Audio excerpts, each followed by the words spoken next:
Welcome to Roundtable Live for February 17th, 2017. I'm BaerTaffy, joined by Rockley Smile, Northern Lion Mathis Games. And hey, wait a minute, that's not a still image at the bottom of the screen. It's a real guy. It's me. It's Rob. It's AlpacaPatrol. Welcome back, man. It's episode 77?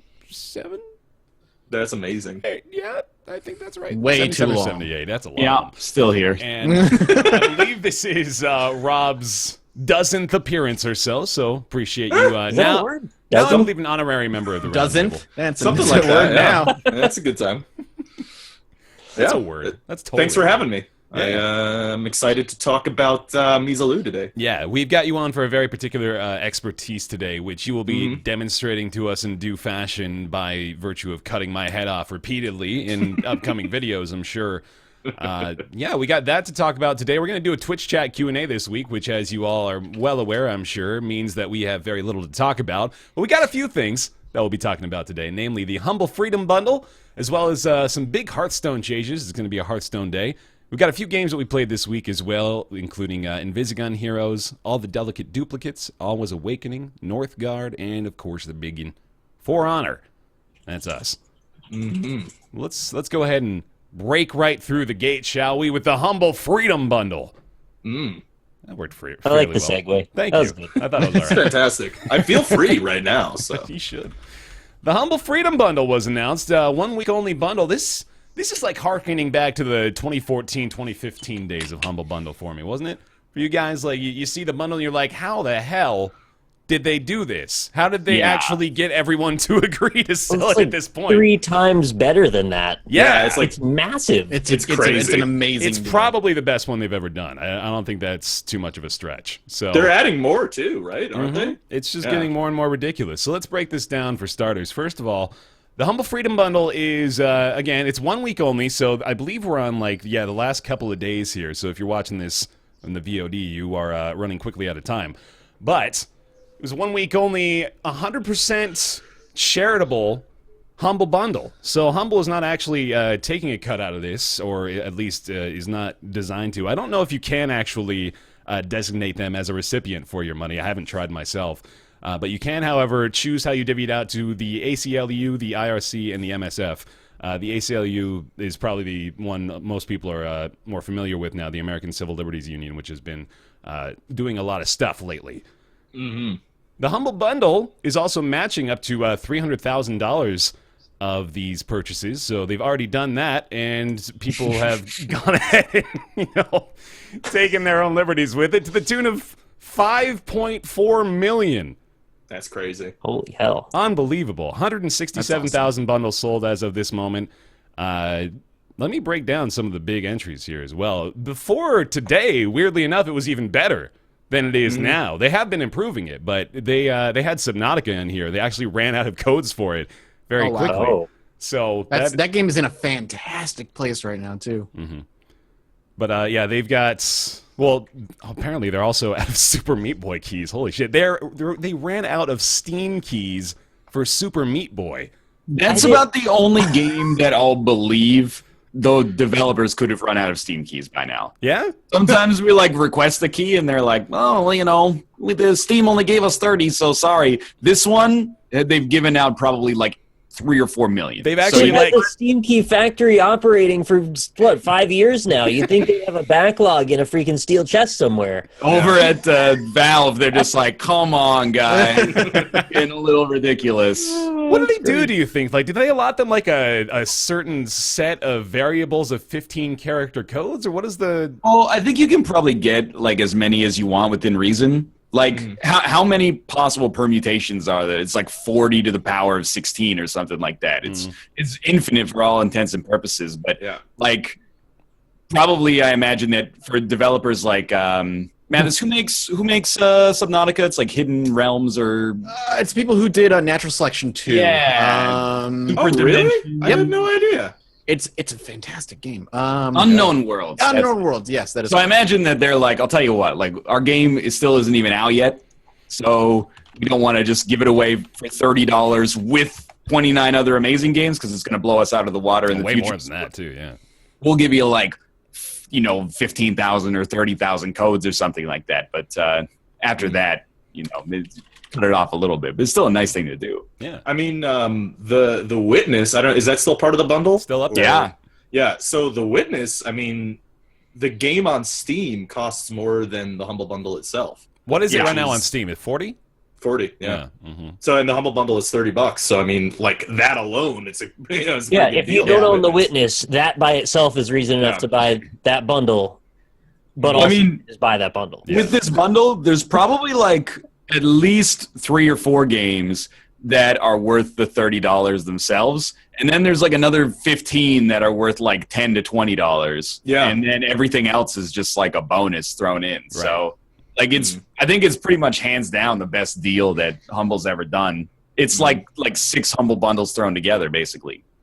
Can you give us more games on the list, Bear? Yeah, absolutely. You got yourself. You got Day of the Tentacle remaster. That was pretty recent, wasn't it? The remaster of that. was that was within the last few year. It was years. 2016. Yeah, so there you go. Of course, you got Stardew Valley on there, Nuclear Throne, Octodad, Dadley's Catch. You got Invisible Ink made an appearance on there as well. World of Goo, which is always hailed as basically one of the best PC games ever. Stanley Parable, great game. Good. That is a great game. Super Hexagon, which you can normally get on a Steam sale for like $1, but Suckers. it's great. Yeah. You got VVVVVV. You got the Swapper, which I can't recommend the Swapper enough. Still, like I'm sad I waited so long to play the Swapper. Swapper's incredible. Guacamelee just before that is amazing. Yeah, Guacamelee that is game a was great game. real good. Really good. Yep. Are they making something else? Because like I really What like studio was Guacamelee. that? That's Fiesta. or something. Drinkbox. Oh. Drinkbox. I'm And they racist. made Severed, which came out on Vita, and maybe other mobile iOS? type devices. Maybe Yeah, something else. That's way too They familiar. made something about blob yeah. attacks. Tales from Space Mutant Blobs Attack. Oh, Severed. That's the email I was joking about before the thing. It's like we crushed our 800%. Whatever. And I was like, it ended up in my spam box too. So I'm like, this is stupid. What I heard the that fuck game is is actually excellent. So Right, that's I heard it just- was pretty good. Let me That's put great. it. Well, I guess Bring it to I'll PC. go see it. Is that what the Kickstarter was for? To bring it to PC? I'm not sure. I can double check that. But while I'm double checking that, you go ahead and keep going. I just noticed All right. this is some interesting box art for No Time to Explain Remastered on here. It looks like a novel cover Yeah. from the 1990s. Well, that was the game that like It's coming to PC. it put That put Tiny Build like on the map. Like Yeah. I think that was the first one they made, and I remember like the trailer getting viral on Reddit, and then here we are like 5 years later, and they're kind of What game was that? Sorry. No Time to Explain. Oh, yeah. Did Tiny Build make that? I believe I so. thought they just published Yeah, I don't know it. if they made it. Let me look. I thought that they made that game, They might have. but I They don't make a know. lot of games though. But I thought like they made it before With their hands. before they were even Tiny Build. I thought that they made No Time to Explain. I'm not sure. Yeah. You've also got Human Resource Machine on here as well. Yeah, it's a great game, but don't get me started. That's the coding one, right? Yeah. Like, Well, just it's like- not Logic. coding. Yeah. Mini 30 Metro. Flights of Loving is really good too. Oh yeah. 30 Flights of Loving was pretty fun. I liked it. It's just like very. It's like if video Interactive games fiction. were. Yeah, like if it's an art house kind of. Yes. Right. Very It's much. true. artsy. It's very funny. It is. It's also yeah. bite-sized. You Yeah. know, play it in like half an hour. Gives me a jazz punk vibe. Is that? Yes, It's very similar. Same people, isn't it? It might be. it is not. All right. Jazz punk. I'm not trying to throw anybody under the bus here, but Well, I'm It's down like, for it, so. the guys like Bit Beetle made jazz punk, and then this is what is the name? Blendo made, Oh. and also Quadrilateral Cowboy. Yeah, I used to be able to keep track of all the indie studios in my head, and at some point in the last year, I just kind of blew all of them out of my brain, and now I just can't remember anything. I've got like I don't know. I've like categorized a few. You know, there's like the ones that I can just. You know, you know them when you see them, right? I've like gone you got, backward. I've lost information I had before. Well, I'm saying like you got like your clays and your behemoths, right? Where you see Yeah. a game, you're like, oh, it's a clay game. We're It's a the behemoth game. AAA, Clearly, yeah. AAA indie games. Triple A. Yeah, you obviously though had a much more treaty vast AAA. depth that you had to There's wade too many- through. There's too many like labels now. You got III, you got true I didn't indies, know you that got was real until pretty Yeah, recently. is that a real thing? Like I just You heard got, that like, just now. Yeah. double A studios and like It's a Focus useful Home. term. It I is think. good. Yeah, no, I think it's honestly like necessary at this point. We've Since developed to you- the point where it's necessary. You have like an expectation. If I say something's a AAA game, and then I showed you like Invisigun Heroes, not that it's bad, but you'd be like, "What? Like, what? EA Triple made I this? is like Devolver. Yeah, true. Yeah. Triple I is just like if I say something's indie and it was made by like one dude in his basement, your expectations are different than if it's published by Devolver or like Behemoth or Clay, etc. Right. Yeah. What if Valve makes a game? Is that AAA or triple I? Ooh, I think that's like quadruple A. Mhm. No, all right, that's fair enough. Nah, man, they're just V. It's not double fine. Double Fine, they've recently been reduced to double A by They lost an A. by the Better Business Bureau. I like this game, but we gotta play more labels. They're like IAAs and IIAs. Oh, Exactly, God, yeah. How far does it Let's go? stop. Mini Metro on there. I don't know if we already mentioned that one. That game- Metroid. I'd like Mini that. Metroid, I played that. Mini Metro is Yeah. like a game designers like wet dream. Like if you follow a lot of game designers on Twitter, they're always talking about Mini Metro. Really? Kind of like it flew under the radar for some other people. When I played it, I was like, it's pretty cool. But I don't know if I'm that into it. But I see people like, oh, check it out. My Mini Metro score is crazy. That's the one where you make the subway map, right? Yeah. Yeah. Yeah. But that's I'll all have it to is, play right? that. It's just maps. Designing a subway layout is. It's More or not less really the thing, right? designing a subway though. Oh, like- it's an something like a abstract- metaphor. No, it's kind of like a board game in some ways, I guess. That the like Ticket to Ride is not about building trains. Like you're not Yeah. building like the caboose and then connecting the engines and then spending 45 minutes watching it go from Puddleswick Place to Just like City Skyline is National about Highways. building a city. It's just traffic management. I've heard lots of really good things. Maybe you need to just play it. yeah, I Mini think I Metro. prejudged it being like a game about something I wouldn't be interested in, so I just didn't. Mini Metro is like it's very meditative. Okay. I wouldn't be surprised if you liked it. The bridge building game was like that too. I was into that. You got Tower of Guns on there, which I actually enjoy. Yeah, I like Tower of Guns. Back in the day. Developers working on something new as well, which is pretty cool. Nice. Oh, really? He's a nice guy. Cool. Yeah, he is. Retro Game Crunch, I actually checked out a few years ago. That's a It's decent like a compilation of Yeah. indie games jammed into one pile. Mm-hmm. Do you know much about it? Or? I played like a good hour or two. Like standalone. I think it's a good extra game. Like I wouldn't really recommend it. Like go get Retro Game Crunch, but it's fun to. I would recommend booting it up and checking it out if you happen to get the bundle. Right. It's a good time. Let's see what else. Secrets of Raidicon. I also played a Never while played ago. Really pretty game. Mm-hmm. Yeah, the game looked really pretty. Yeah, that's It's about. sort of I don't like wanna, adventure like- puzzle game. I don't want to come over the top and be like, yeah, this game you can get in the bundle's not that good. But I agree. It's gorgeous. But then after like an hour of it, I was like, I'm not really having a great I'm about the same place there. Yeah. Yeah, no, it was awful. It was garbage. Don't get it. I fucking hated it. This is terrible. That was exactly You know the what sucks, sentiment I too? had. He just yanked it out in two very polarized sentiments. Yeah, fuck, Mickey Mouse and bunnies and rainbows and stuff. That is fucking 100% unicorns. right. Bah. I mean, it's pretty so what. Yeah, no. Robot Roller Derby. Let me try that one That's again. the one. Robot Roller Derby Robot Disco Roller Derby Dodgeball. Disco Dodgeball. There we go. Took me years to say that properly. You know what you could say about that game more than anything is that it works incredibly well online. Just Yeah. straight up. You just Yeah. boot it up Yeah. and you could go online and play. I was into that game. It just made Ryan sick, so we didn't play it much on the NLSS, but I liked it. It's a little nauseating, but Yeah. I do like it though. It's fun. Did you guys play Jump Jet Rex? I bought that the other day, and I saw B-Rex playing Yeah. it, and I wanted to play it a bunch because it looked really fun. That's exactly where I saw it. It looked like a blast, actually. I might check that out. Apparently, you get 2 copies of Guacamelee with the bundle, so that's nice. I saw that as well. Yeah, Crazy. It's a little weird. Why stop at 2? Well, think marketing. The more people that have it, the more people are going to be like, these guys are good. What are they making? Oh, Sundered's coming out. True. You Yeah, can play that game multiplayer too, right? Like there's a co-op thing in there. I think local. I don't think it's but- online, though, right? Yeah, it's local local, only. yeah. I think. Interesting game here. Ball sack. I missed that Personal one. Where is favorite. that? it's ball stick, but the stylized font kind of makes it look like ball Oh, sack. okay. Hand of Fate's on there as well.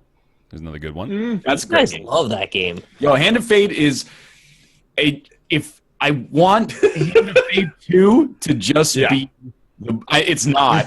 I know because I played it, but I want it to just be the board game. Really? They've got so many cool ideas with the board game, and it's all tactile and like physical and real, but there's still the combat. And Yeah. Is the combat still bad? it's too easy, I think, is the way that I would describe it. But I'm intending to play at least a little of Hand of Fate 2 when it comes out. Me I'm too. excited to see it. It's so pretty, that game, but like, yeah, the Hand of- combat. It's weird. Hand of Fate is one of those games that is potential to be great if they just cut out a part of their game. Yeah. It's a good game that could be great if they remove a piece. It's weird. Mm-hmm. I think the thing is, like, people like us, if you want your entire game to be ruled by dice rolls, I actually don't want the ability to steamroll it. Like, I want to be able to roll like a 4 and then ruin my life. But if you roll like a 4 and then it doubles the enemies and you still just full combo like the whole pod, then you're like, well, it kind of feels like the dice roll isn't as weighty. But hopefully Hand of Fate 2 maybe does something to balance that in a way that's a little bit better. Mm-hmm. I mean, the first one it was like the Arkham style combat. Yeah. Shitty Except- Arkham. Yeah, right, but did it poorly. Like, if they could extend it so that it's like the full Arkham stuff, it would be pretty fun. I mean, Shadow of Mordor did it pretty well. So I don't know if they do it right. Well, that's because that's WB who have Yeah. Arkham. That's So they yes. just took Yeah. that system and was like, we're just going to put it into another game. Yeah, pretty much. Yeah. You got Chroma Squad on there as well. That Power Heard it's Rangers good. tactical Never RPG. played it. It's fun. Yeah, it's all right. I played. Yeah. It's fun. Yeah, it's all right. No, You're it's right. fun. It's really good. It's just it's kind of too easy. Yeah. In the same way, like and I think it gives you the illusion of management when you don't actually have I hate the that. management. So, Give me but management games all day. yeah, but it's good. I mean, it's really well made and pretty as well. So I'm sure there were others we missed, but man, that was just breaking down that list. What a haul. This is just ridiculous. Still, just looking at it, you got to get this bundle. Like, even if you got a lot of these games, man, this is just way too good. Yeah, it's well worth grabbing. It's Now, so that good, being I said, own has- every single one of them. Has any of us gotten it? I did, yeah. I did. Yeah, Elise got Okay. it, too. All right. Just checking. Just checking. Just keeping us honest. I know. I bought it even though I own like 90% of the games. I think I might only not own Mini Metro. I think that might be it. I think I actually bought it for The Witness because I don't own The Witness, and it's like, oh, $10 Oh, off yeah, The Witness. The Witness. Sounds good. Yeah, Great. Good enough. Like, real talk, I kind of want that R in a Nutshell book. Like, What are you first talking off, about? What? the bird on the cover, I'm into that. Even though it wouldn't be sitting on my bookshelf, I'm into that. Oh, which one is this? R in a nutshell, it's like a programming language. I It's didn't know you were into birds on covers. That's sweet as Look hell. at this bird on the cover there, dude. He's loving it. I love that too. Oh, there it It is. looks Oh, like you like just- birds? Did you watch my bird video? No, I'm at this. It looks like someone just farted like in his face, and then he's like, "Whoa, what's up with it?" And then I don't know. I mean, there's some other like on the book side. There's some stuff that's sort of interesting. Yeah. There's a book on JavaScript for game programming. Yeah. Maybe get some use out of that, but That that manual though, that does look like it's from 1985. Hands-on intro to Yeah. game programming. which is hilarious because I don't know, JavaScript on HTML5 only came out like 5 years ago or something. So maybe want to, a testament to maybe hiring a graphic designer to do your cover for you and Programmers, yeah, that's not their forte. All right, sweet. Oh yeah, Humble Freedom Bundle. Regardless, I mean, I really hope this isn't polarizing to anybody because we're looking at this like, fuck, dude. Regardless of where the money's going, that's a great deal. You got to get that. Yeah. Oh, and they didn't sponsor us to sell it or anything No, either. yeah. If anybody was wondering, it's a good deal. That's all. Just want to let you know. All right, let's talk about Hearthstone because there are some big changes actually. I gotta get into bird voice whenever I defend Hearthstone. Hearthstone's approach to expansions completely changing in the year of the mammoth. They're going to make a lot of adjustments. A lot of players saying probably a long time coming. as the current meta is not meta? exactly where they'd like it to be. Look, man, if I'm going to intro a story, I got to have a little bit of leeway for some fuck-ups, all right? No, you got to give me some room. I demand perfection at all times. How are we going to dethrone the co-optional? I'm just going to read stories now. I'm not going to make up my own stuff. As we approach a presumed spring launch of Hearthstone's first expansion of 2017, they are going to rotate out some cards. That's the big starting news here, which is really interesting to me. So they're taking 6 of the most popular classic cards, and they're rotating them into what they're calling a Hall of Fame set. So that means they're no longer going to be available for standard play. Those cards include the Azure Drake, which is a 5 cost that gives you spell damage +1 and a draw card, which a lot of people more or less just considered, if you don't have this in your deck, why don't you have this in your deck? It basically, in a lot of decks, it's an auto-include. Like, it fits every archetype and is played constantly. Mm-hmm. You also got Sylvanas on there. It is a common inclusion in decks. The Death Rattle lets you take control of a random minion. I won't explain everything. The people that actually care about this stuff probably understand this already. Ragnaros the Fire Lord is on there. You got Power Overwhelming, Ice Lance, and Conceal. So they're big cards. I mean, like they are obviously making a big difference in the current meta. Otherwise, they wouldn't be Hall of Famed at this point. It is an interesting step that they're taking here, though. I'm more interested in the fact that they're actually doing this as opposed to the particular cards that they've chosen to rotate cards. They don't have a choice anymore. Hearthstone, as we were saying prior to the show, I got pretty heavy into Hearthstone over the past couple of months, and it's one of those games that as I've said many times, it's one of my favorite games to play that is incredibly poorly balanced. It is it's a game that could be great, but I like playing anyway. And I think a lot of that has to do with the fact that they leave some of the amazingly powerful classic cards in rotation that make the meta stale as shit. And they have this weird way of they keep introducing low power cards or low cost cards that are more powerful than some of the high cost cards in there. And with each expansion, and it just makes the meta more and more and more stale.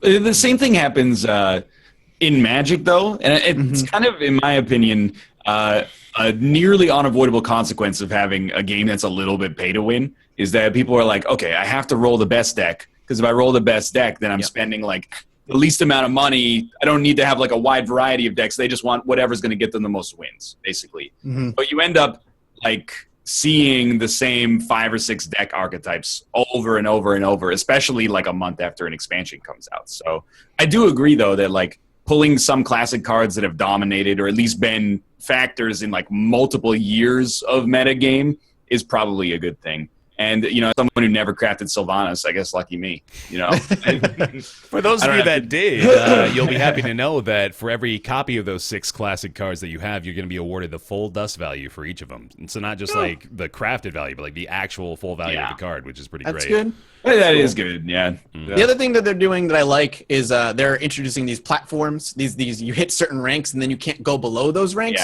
which is really nice because in competitive, you roll the same 3 decks because the only ones anyone else is playing, they are the most powerful, and it's the only way you can rank up. So that way, hopefully, these platforms will allow people to play more variety, more fun decks, and not just roll Pirate Warrior, Reno Mage, and Aggro Shaman. Yeah. I really like the idea of dust value. I'm thinking about if I owned these physical cards and I had them on the shelf for years and years, how much dust would I actually accumulate? And I appreciate that Blizzard understands that about the difference between digital and physical and mail you the difference in dust. Full value. Full value. Not just the disenchant value. You get the full thing. That's good. I mean, you guys have all played Hearthstone more than me. Not me. Well, yeah. But the other 3, I played Magic mostly. Yeah. 15 years of experience, if you remember the meme. I mean, I played maybe 20, 40 hours of Hearthstone, but I don't know. As a casual player, the game's fine for me, But that's because I don't play ranked. I know that, it's 1 or 2 decks, especially in this meta right now. But I'd imagine it's got to be hard to balance a card game, right? I mean, it's got to be hard to not have one prevailing strategy because it happens in every competitive esport. Yeah, you're going to see every patch. I mean, I mentioned this before the show, but in Dota, if a patch lasted 3-4 months, by the time that 4th month rolled around, there's going to be a set of heroes that are just, these are the strongest heroes of the patch. Yeah. But it happened so quickly in Hearthstone. I remember when That was what when I was going to patch- say. Yeah. When the patch came out, I was seeing people streaming Pirate Warrior day one. Yep. So, you know. And I think about that actually a lot. Like, why does Hearthstone, within a week, does everybody, like, the net decking, the most powerful decks you can possibly have, how come it's so fast? I don't know if I'm right, but a lot of the things I think of is, like, Hearthstone doesn't have a complex enough rule set for there to be much nuance. Like, Right. it's a pretty simple, it's basically Magic, but, you know, minus complicated rules.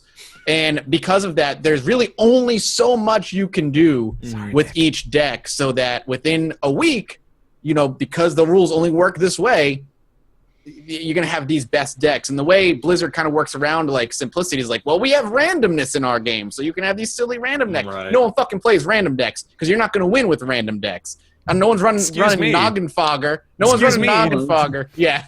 I'm running a Renounce Darkness Warlock deck. That's getting me carried up through standard ranks. I'll have you know.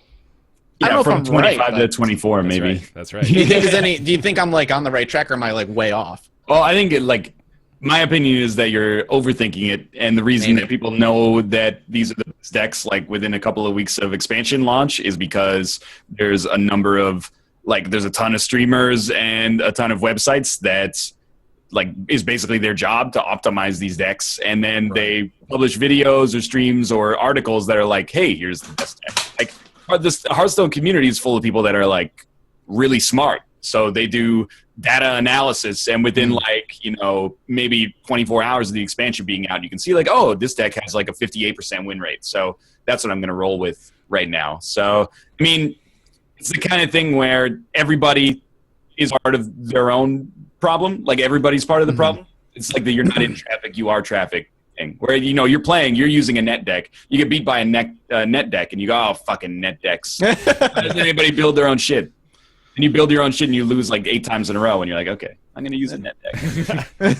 I think part of it is that it is still a fairly new game, relatively speaking. As far as, like, card games go, like, I think because Magic had so long, I think Magic at this point is, like, they're getting to the point where maybe it's too complex. There's too many different factors, and they're having to just sort of abandon previous what is the word I'm looking for? Like, previous card conditions. Keywords? Or, Archetypes? yeah, any of those will do. They, like, you know what I'm talking about? Like, One of those. like Infect, for example. There's hardly Yeah. any Infect stuff anymore these days. They more or less have just forgotten about it because it's too complicated to try to work everything together. And Hearthstone is still at a point where, like, they have every different element of the game that they can still, you know, operate within, and most cards still get to at least, you know, like, see the light of day. But I think it's just maybe a symptom of its early age, that maybe when a few more of these 130 plus card expansions, which apparently they're going to have a lot more of now in the coming years, I think once we see just like a shitload more cards enter the fray, I'm pretty sure that's going to be about the point where it's like, okay, maybe there's not, mathematically speaking, these 3 decks that are going to win. I don't know. It's possible, but I think the ideal that people have for card games is that it's going to be like every time you play, it's going to be different. But, like, in my experience, at least with Magic, that doesn't happen. Like, if you go to, like, a big Magic tournament, like a GP, you're like, round 1, I'm playing, like, okay, Abzan aggro. Round 2, Abzan aggro. Round 3, Abzan aggro. Like, there's, like, maybe 3 or 4 decks. Like, there's just like a few more than that, aren't there? Like, in the top 8, you probably in see standard, at least. It's yeah. But then sometimes, like, you know, I'm running Esper Dragons, and then someone will be like, I'm running, you know, Esper Reflect, and there's like a 3-card difference. So you're like, okay, you're both running the same thing, like, as far as I'm concerned. It kind of comes up and comes across a bit like the fighting game community, in that there's sort of tier lists that emerge, and then people start to go with the top few and then maybe tweak them a little bit. But there's the same thing. You kind of play a certain character differently in a fighting game. Yeah, exactly. You know, you like main Abzan, but you, like, tech in a couple of cards that you prefer for your playing style or something. Mm-hmm. Yeah, it's probably a metaphor in there somewhere. Yeah. I agree. I will say, like, I think that the thing that we haven't talked about yet is that it sounds like they're basically getting rid of adventures or rolling them into expansions, and I think there's positives and negatives about that. So what's bad about adventures is that they're pretty expensive, and you don't get as many cards as you get in an expansion. So usually it's just like an augmentation to the meta game. Like you get a little bit, but not that much. But what's great about adventures is that if you buy like $30, everybody gets all the cards, or $25, whatever it is. Everybody gets all the cards, so they're on the same level, and you're not playing that like gotcha machine over and over.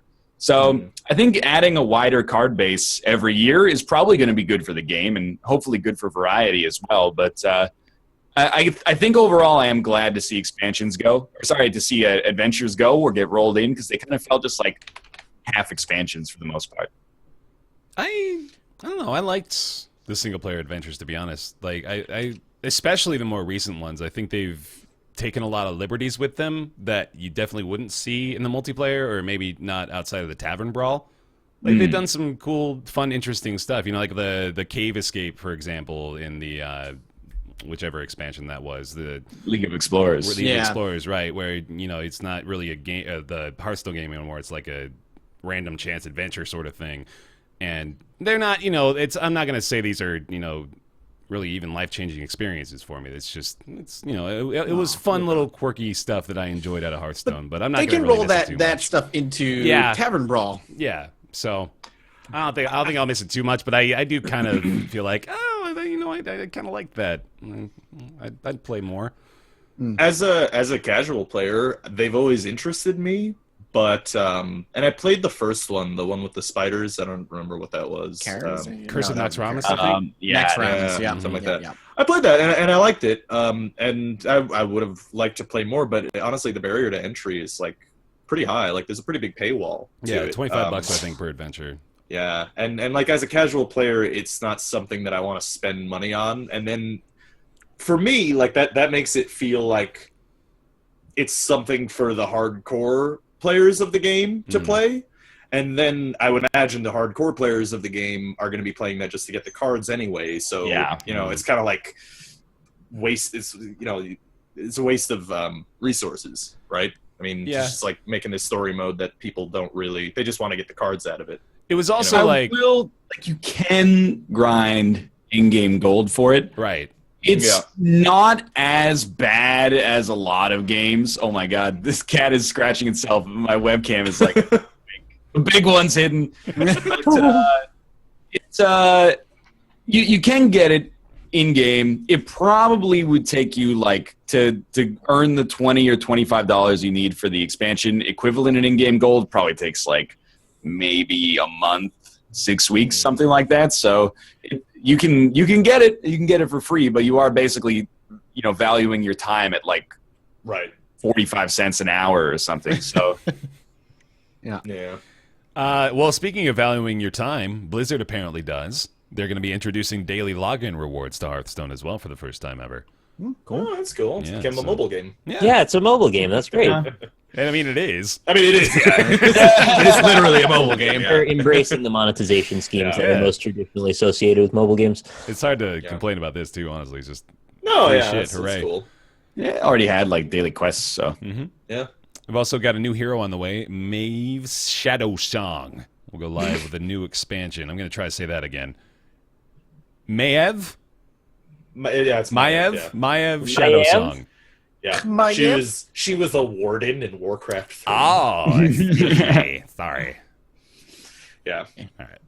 That's cool. Yeah. What they haven't added any classes to the game, right? Like they haven't. No. It's always the same. It's always been the just same. alternate hero like portraits and voice lines and stuff. Would you guys like that? Like I know, I would that would make me play the game again. You know, is a new class, but I mean, Oh, yeah. Would that be something that like hardcore players would be into, or would that like shake up the meta? I can't too even much? imagine balancing that. It's hard enough to introduce a new fucking card, much less a new class of character. That'd be ridiculous. Exactly. Yeah. I don't know. I think that would be pretty cool. But They should make it like a Warcraft Heroes iOS game that you summon heroes and then you like fight stuff. Yeah. Turn-based Like that, RPG. I would Idle play Heroes. If they introduced a new class, how the fuck would they get away with that though? They'd have to introduce class cards going all the way back to whatever standard deck or is currently in standard. Yeah, it would be be a lot of quite work. the undertaking. Yeah. What would be the new class's hero power too? We Well, gotta yeah. speculate I mean, that. you do, have like, demon Death you have Knight. Demon Hunter from Legion. You can use that, and Death Knight as well. There's loads of classes that were in all the Warcraft games that could totally work. I mean, like the Death Knight, Demon Hunter, Warden, even Maev, whatever. Pandarian, the list goes on and on. Yeah, Right? gotta have those exactly. Yeah. Pandarians are not a class; they're a race, Oh, Yeah. Excuse me, streamer. but they're primarily monks. So monk would be the I class. see. Yeah, there you go. You got that. Sorry, Wow. chat. Be cool. Sorry, chat. You can yell It'd be at me cool. I'd be later. into it. You can yell at me That's later during dumb. our Twitch chat Q&A. When are they gonna make Warcraft 4? That's what I want. Never. There you go. Yeah. RTSs don't make any money right now. That's a good point. It's sad. You're not going to see Warcraft 4 for years. hmm Maybe Kickstarted.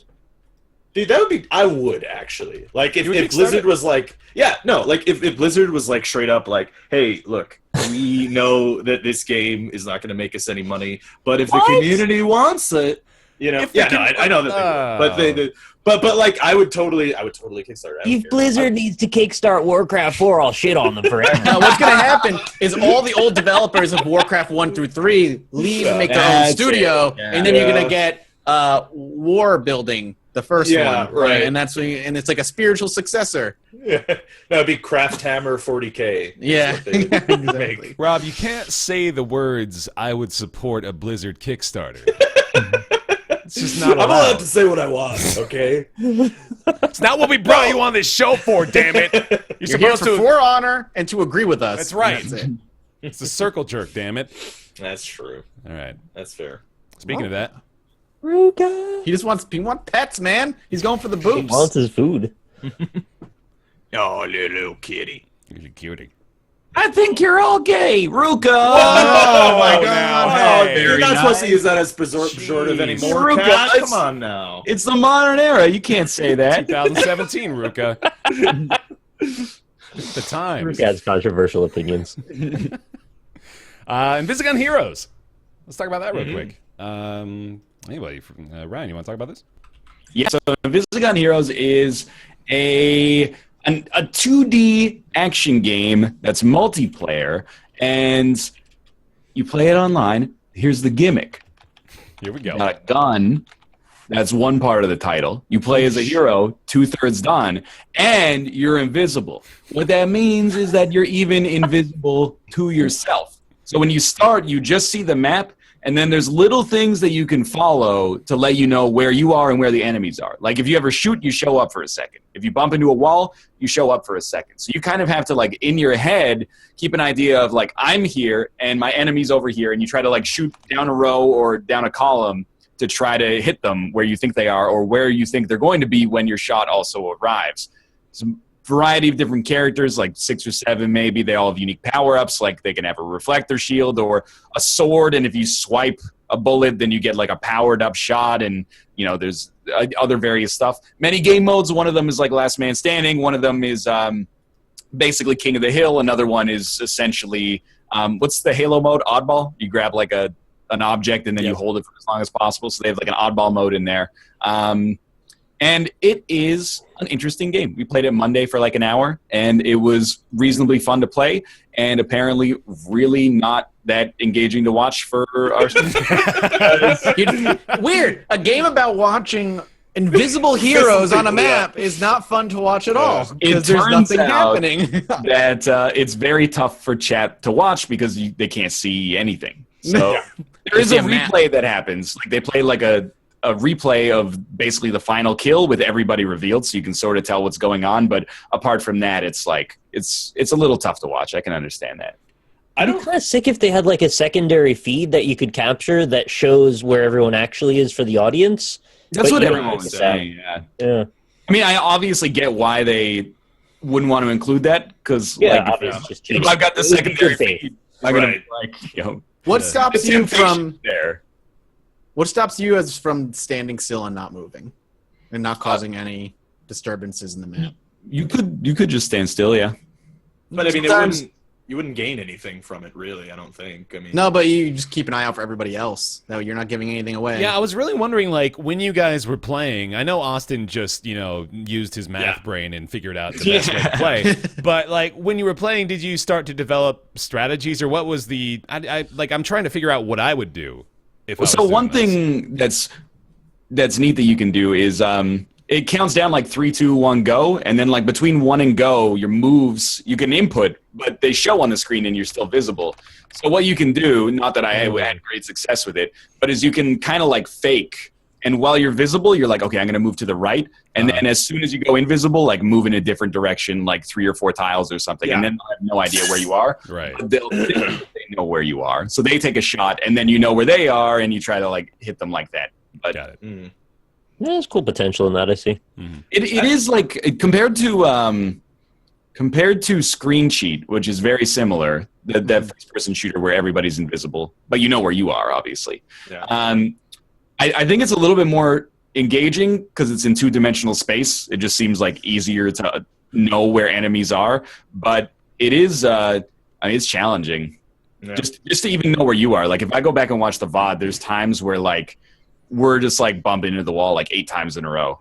Just like, there. Anyway. Yeah. It's all real time, right? It's not like Frozen Synapse or something where you take your moves and wait. Yeah, it's real time. Okay. It's real time, but it does have elements of like a turn-based, almost like a rogue type of thing, because all the levels are blocked out into tiles, and if you make one move command, you're gonna move one tile over. I don't know. Like I played it as well, but I only played an hour, so whatever I say, grain of salt and all that. But I don't know. It seemed fun. It didn't seem like the maps were necessarily balanced around the characters so much. Like some characters were just kind of useless on some maps. But again, I only played an hour. Were the spawn points randomized? No, it's always 4 corners. Yeah. But you switch. Okay. I think you switched your position like each round or something too. So that's the incentive to move, is people know the default position. Right. I mean, like the game starts. You see it gives everybody. You see everybody spawn in too. Oh, okay. Yeah. So then it's like and you get see like a their faking first out couple of period. steps too. Yeah. Like in the 3-2-1 before you fight, you get to see what they do. So Right. It's almost like it's kind of like a real time Atlas reactor, but if Atlas reactor, you were always invisible. If that makes sense. that's my secret. That went one I'm step too always- far for me. Because like an Atlas reactor, you're sort of invisible. Like if you break line of sight or you're full cover, you can't be seen, but you're always invisible. So you're always making like a predictive shot. You're never actually like, unless you're really new, which we were, rarely are you like, that guy's there, I'm going to shoot at him. Instead, it's a lot of like, he was there, so I'm going to shoot here because he could go there by the time the shot arrives. Mm-hmm. Did you find a lot of did the maps provide a lot of variety, or was it more of just the blocks are blocked sometimes? They did, but like I think we wanted less actually. Really? Yeah. Yeah, kind of. Some of the maps were too hazardous. I think like there was one map that had like a big ice vent. If you when it fired, it just froze you and revealed you on the map frozen. And there was some that were like, there's like fire that blocks your path. I can't remember if it killed you, but there's like fire that blocks your path and makes it tough for you to move around. Yeah, and then there was the one with all the conveyors, like the entire map was conveyors. And Could be after you get better, maybe you would value that more. Right. Maybe over Probably. It is possible, yeah. I think it's one of those games that is, if you were at like a PAX or something, this is one of those games you could play for like a couple hours. If you're at the show floor, you could play it for like an hour, and then you'd be like, "Oh, this is really fun." And then when you get back, not to insult the game, you play it on the show, and you're like, it really benefits from that, like the energy of being in the live environment as opposed to online. Yeah. Does it have 200 million combinations? Because that's kind of what I thought. Well, one definitely. Keep going, man. Just let it out. No, but one definite point. Going through hell. Did you have something you wanted to share, Rob?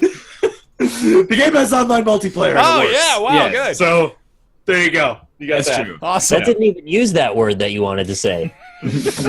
He just gave up on that one, I think. Although it does do the one thing that's stupid of some indie games where it's just like, oh, you want to change the game mode? Make a new room. Yeah. Also, here's your IP. No, it doesn't do that. Hopefully, You can direct connect, but it doesn't. For Honor it doesn't does. reveal it. Did you know that? Yeah. That's awesome. Does it? Mhm. Yep. You can Wow. get the network. You can get the IP address of anybody that you're playing with. come That was a problem with Siege for a while. I thought as well when Yeah. it first came out. Is that And that zombie shooter that we tried to play Mhm. multiplayer with Quill and Arumba Killing that one time. Oh no, yeah, Oh. Killing Floor. Killing Floor. They did. Oh, They put it like in the bottom corner of like the screen. Yeah, that was. Oh god. Yeah, we recorded that one video, and I was like, "Hey, Quill, is this your IP?" And he's like, "Yeah."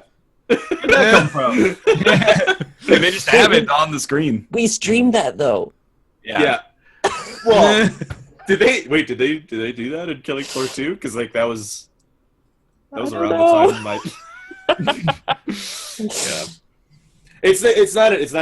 For Honor. It's not an easy. Yeah. It's not easy to get the info. You gotta be looking for it. Yeah, but you can get it, unfortunately. So. We need a constitution that all indie game developers Yeah, like sign the on to. Geneva Convention. Yeah. We need, Exactly. well, there are a few things we need to put on there, actually. One, don't put our IP addresses on the screen. Yeah. Number two, window mode, please. Yeah. Sure. Really Yeah. important. Borderless window. Yeah, preferably, ideally, to be yeah. honest. that'd be good. Even more so than don't put your IP on the screen. I mean, that is like important. Yeah. The other thing is like, don't make it so if you press pause, like it's present in any options menu. Like that's. Yeah. If I want to yeah, know my yeah. IP, I can find it. What I don't want to have stream, I gotta go take a piss, and then you pause it, and then like, Just in Because case. yeah, Don't have escape quit to the desktop under any circumstances until you've had a prompt. Mm. Oh, you're just like speaking in generalities? Yeah, well, Yeah, that's and- one of the things I want on the Constitution. Right. And when your game ends, don't automatically quit to the desktop as well, because Yes. I've done. Well, that's not a major problem, but in Unity World, it is. Yeah. You got any, that's the Mathis? worst. You need to make any But mandates? I mean, you've got them all pretty good right there. All right. Remappable buttons. Yeah, don't make it look like you can remap the buttons, Ubisoft. but you actually can't. Don't hijack my mic sensitivity. Yeah, Oh, that's a God. just get rid Gotta of go on Uplay. there. Just take all what that we learned from Uplay and make Reverse it. anti-Uplay. Did all of those things apply to Uplay except for the escape to quit? Kinda. Actually, in For Honor, I couldn't figure out how to quit. I had the opposite problem. I could only Alt F4. Well, actually, For Honor, I don't want to jump into For Honor before here, but before you get to the point, but Okay, we're in the Geneva Convention right now. Yeah. one of the things that game does too is another, for me, cardinal sin of video games, which is have your UI change contextually based on like what screen you're on. So like the location of quit with group or quit yourself is the same button sometimes, or sometimes quit to desktop and quit to main menu is in the same location as the other way. Or when they have that metagame thing, you know, with the deploy war assets and stuff, like sometimes I'm like, oh yeah, I'll just queue another 2v2. But oh, actually the 2v2 moved over here and you were actually just queued for Dominion instead. You wanted to play Dominion, didn't you? Yeah, right, yeah. I do have that a lot. Like I feel like I'm queuing up for the mode that I want, and then when I get started in the game, I'm like, I don't want this. Yeah, exactly, yeah. This is when I started the queue for. It's because they move it around for whatever reason. So, Bastards. yeah. And anytime I boot up a game, let me fucking skip all the splash screen bullshit. Yes. Yeah. Skippable Immediate splash access to screens. the options menu without having to play 20 minutes of the game. I don't know. Oh, yeah. Actually, that's my number one. That's First Amendment for me. Is like, let me get to options before I have to do anything. Because you know, when I boot up the game, it's like, oh, all of a sudden my ears are blown out because I can't get to the options at all, and then I'm playing it 640 by 480. Yeah, no, this is great. Yeah, it's fantastic. And when you hijack my mic settings and I can't fix them, everyone in my Discord call has to wait until I'm done with the tutorial so I can fix my mic. That's crazy. I don't know how Well, it's hard clear, it is. like, this is not something that Ubisoft is doing from the ground up with every game. Like, clearly they made this for, like, Assassin's Creed 3 on PC, and then they're like, well, we'll put a lot of time into development, and when we can just reuse it for every game we make for the next 4 years. That's really smart, except when you boot it up, and then, you know, instantly you can hear, like, people having conversations on the street level outside. You think it's, at this point, it's like, they probably got a team or like the whole team that are like, I mean, we should fix Uplay, but we don't have to. We Yeah, don't who have to cares? do all Still this other making us stuff. money. Yeah. There's got to be some kind of contractual thing, right? At this point, it's got to be right because they can't.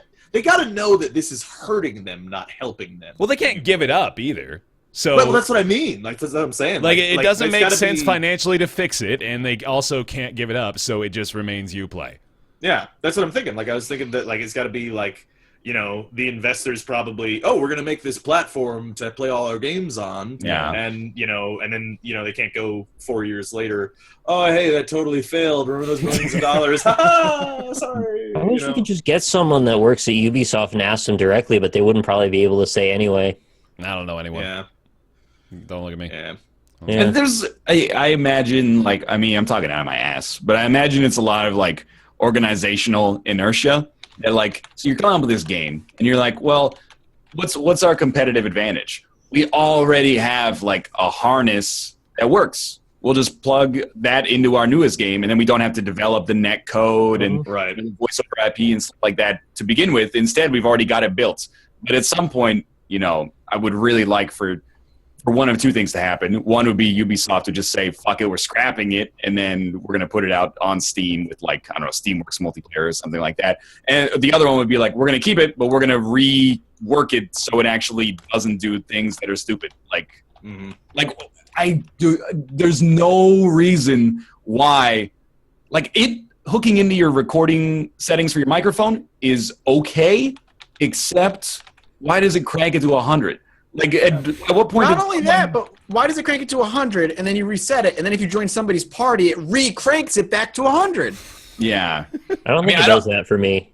I don't know why, like, to hook into it, and then when you adjust the volume in Uplay, it adjusts your own microphone volume. I get that. However, why would they be like, it'd be sick. Don't keep it at what they have it at. Just crank it to 100 every single time. Yeah. Makes Well, no sense. they're the same volume slider, and they just assume 100 as the default.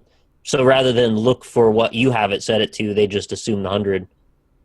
Mm. Yeah. Well, Valve games do the same thing to your guys' microphones. Too, It's true, Source- actually, yeah. Source games do that too. So, or for some people, I don't know why it does it to some people and not to others, but yeah, I don't know. I mean, that's the same thing for me. In I guess like what Nick was saying, like it set it to 100 automatically. I actually kind of wish games would start at like 80 master volume or 40 master volume. Just in and just general, boot it up. yeah. I think Yeah, I'm with you there. Most people, they don't have as complex a setup going on, though, and you turn down your speakers, and that's That's it. the thing, yeah. Probably, yeah, yeah. That's true. It's not only us, because it's not only a streaming problem, but I imagine, like, it's a game that is probably mostly played on console, for one. Yeah. yeah. And beyond that, a lot of people play like solo, or they're playing with a friend and they're not even using their PC microphone. They're talking on Skype or something like that, or Right. Discord. So I guess we are too, but Yeah. that's a good point. yeah. That was like an Ask Roundtable that we just made up. Yeah. I like it. Exactly. Yeah. Skippable splash screens, though. Yeah. No, but there's licensing Please. agreements. That's got to right? be That have contractual. to Yeah, that's got to be Yeah. contractual too. Yeah, it's got to be. Uh, Like we need a 30-second Nvidia placement, best played on Nvidia, or else The way it's meant to be played. Tress Yeah, FX, exactly, yeah. Lara Croft's hair, Speed tree. ad. I'm just I saying, wish man. Speed Tree Like, advertised. I love Speed Tree. I'm sure there are the actual, contractual obligations. I'm just gonna say though, like, I've made this point before. If there's 3 or more splash screens and I can't skip them, my odds of going back to your game actually drop. They do. Yeah. Like, it's Yeah. it's terrible, but they do. I'm I feel fine ya. to force you to watch them the very first time, and then you can skip them the second and more. Mm-hmm. But like a lot of times, it's always the same. It's so silly. All right, that's enough Pete and Tree. Let me let me get into the. It the goods should here. be the Bible, though. If you're a developer, you should Yeah. follow exactly those commandments. Some I of those guarantee are a little everyone less agrees. significant than others, but there is some important All stuff equally in there. important. All the delicate duplicates. Yes. I talked about. Do I talked about this? Dude, Talked what? What is going on today? Good God, I man. spent you the have, you have a first- few little bit of I fucking spent this whole morning doing PC troubleshooting bullshit, it is That'll not melt your Oh, brain. you got an That'll issue melt your now. brain. one day. Yeah, But sorry, please tell me about all the delicate duplicates. All right, so this is a game that has just come out, like, literally today. I got a press code for it last night at, like, 2 a.m. I just decided to play it. Nice. It just looked pretty, so I was like, all right, let's jump in and try it out. The developers are Mez Breeze and Andy Campbell, and it was published by the Space One-to-One Development Trust. Oh. Mez Breeze Design. I just want to get the names in there. So it's going to be very difficult for me to describe this one because it's a very experimental, like, odd game. And I don't want to give it any spoilers, especially because it's very short. So any spoilers I give you, it's just like, well, you've seen the whole thing then. So the Steam page says, John, a single father, inherits a collection of arcane objects from his mysterious relative named Mo. Over time, John and his daughter Charlotte begin to realize that these objects have unusual properties. The more they are exposed to them, the more the reality and memories appear to change. So the way the game is structured is sort of like a Groundhog Day situation with like time travel. You keep appearing in this doorway, entering your apartment, and you can walk around the apartment, interact with various objects, and then eventually you reach a key item that will send you back to the start again, only time may have moved. And also you can press T to change time waves as well. And there's a bunch of them that have very minor differences and then some that are like drastically different. And so the idea is you're putting together a narrative by interacting with these objects and seeing how they progress through time and the changes to the physical environment in the apartment. And that slowly sort of undresses into a larger story that is... It's mostly very detail-oriented, it's very delicate, as the name suggests. That has to do with a couple very intricate facts that once you find out, you can't really undo knowing them, that will then change your perception of how the game goes. It's a very pretty game atmospherically. Sound design also incredible. It's just fun to walk around and just see the things that are in it. I tweeted a screenshot of it the other day. It's like super desktop material. Like just look around the panoramic of this outside area. It's freaking beautiful. Those moments, unfortunately, are rather short-lived. But I think what they're really kind of pushing the major plot points to it is not only the narrative, but also that the game narrative sort of unfolds based on the items that you interact with and when you interact with them. So you might get a slightly different perception of the same story depending on how you see things with each playthrough. And I haven't gone through and done like a second playthrough and seen how it differed yet. And I haven't gone through and like, there's a website that they have with some of the background details of some of the items, which could also inform some of the narrative too. Like I said, it's a sort of a montage of gameplay design, less so than just a traditional point A to point B, you learn the story, it's over kind of game. It's meant to be basked in for a little while. Yeah. But again, atmospherically, very pretty, very interesting game.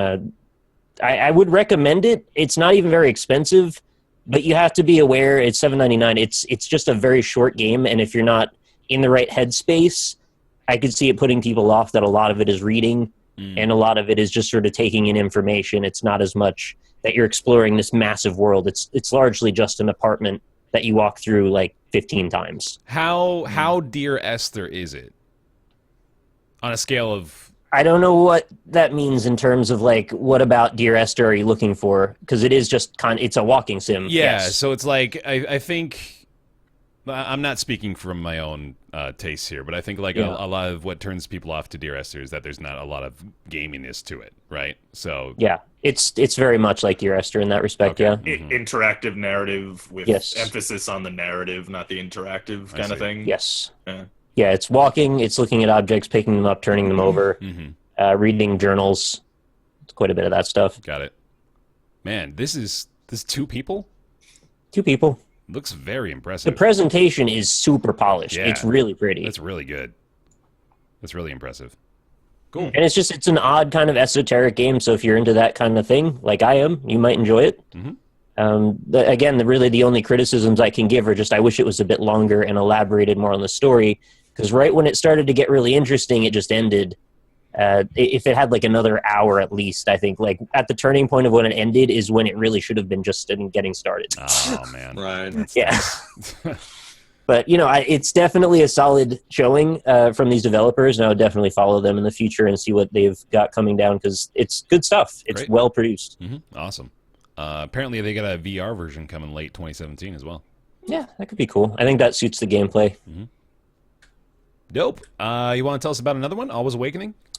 Yeah, Alwa's Awakening is a 2D Metroidvania platformer. I played about 3 hours of that on my stream last night. I think I'm about halfway through the game. It feels a bit like a Mega Man game, only you're a mage named Zoe, and you're tasked with collecting a few items to save the world of Alwa from the evil. It's just sort of one of those sort of Shovel Knight-ish esque is what I was going for there. Stories where it's classic gaming is really all it is. It's got very floaty kind of old school controls. I was feeling like I was leaning towards not liking it as much after the second-ish hour, and then I finished what I think was about the halfway point and realized that the items get upgraded because I thought there were only 3 items, and I was like, that's like really short. And then I found out I was actually like halfway done with the game instead of thinking I was like 80% done.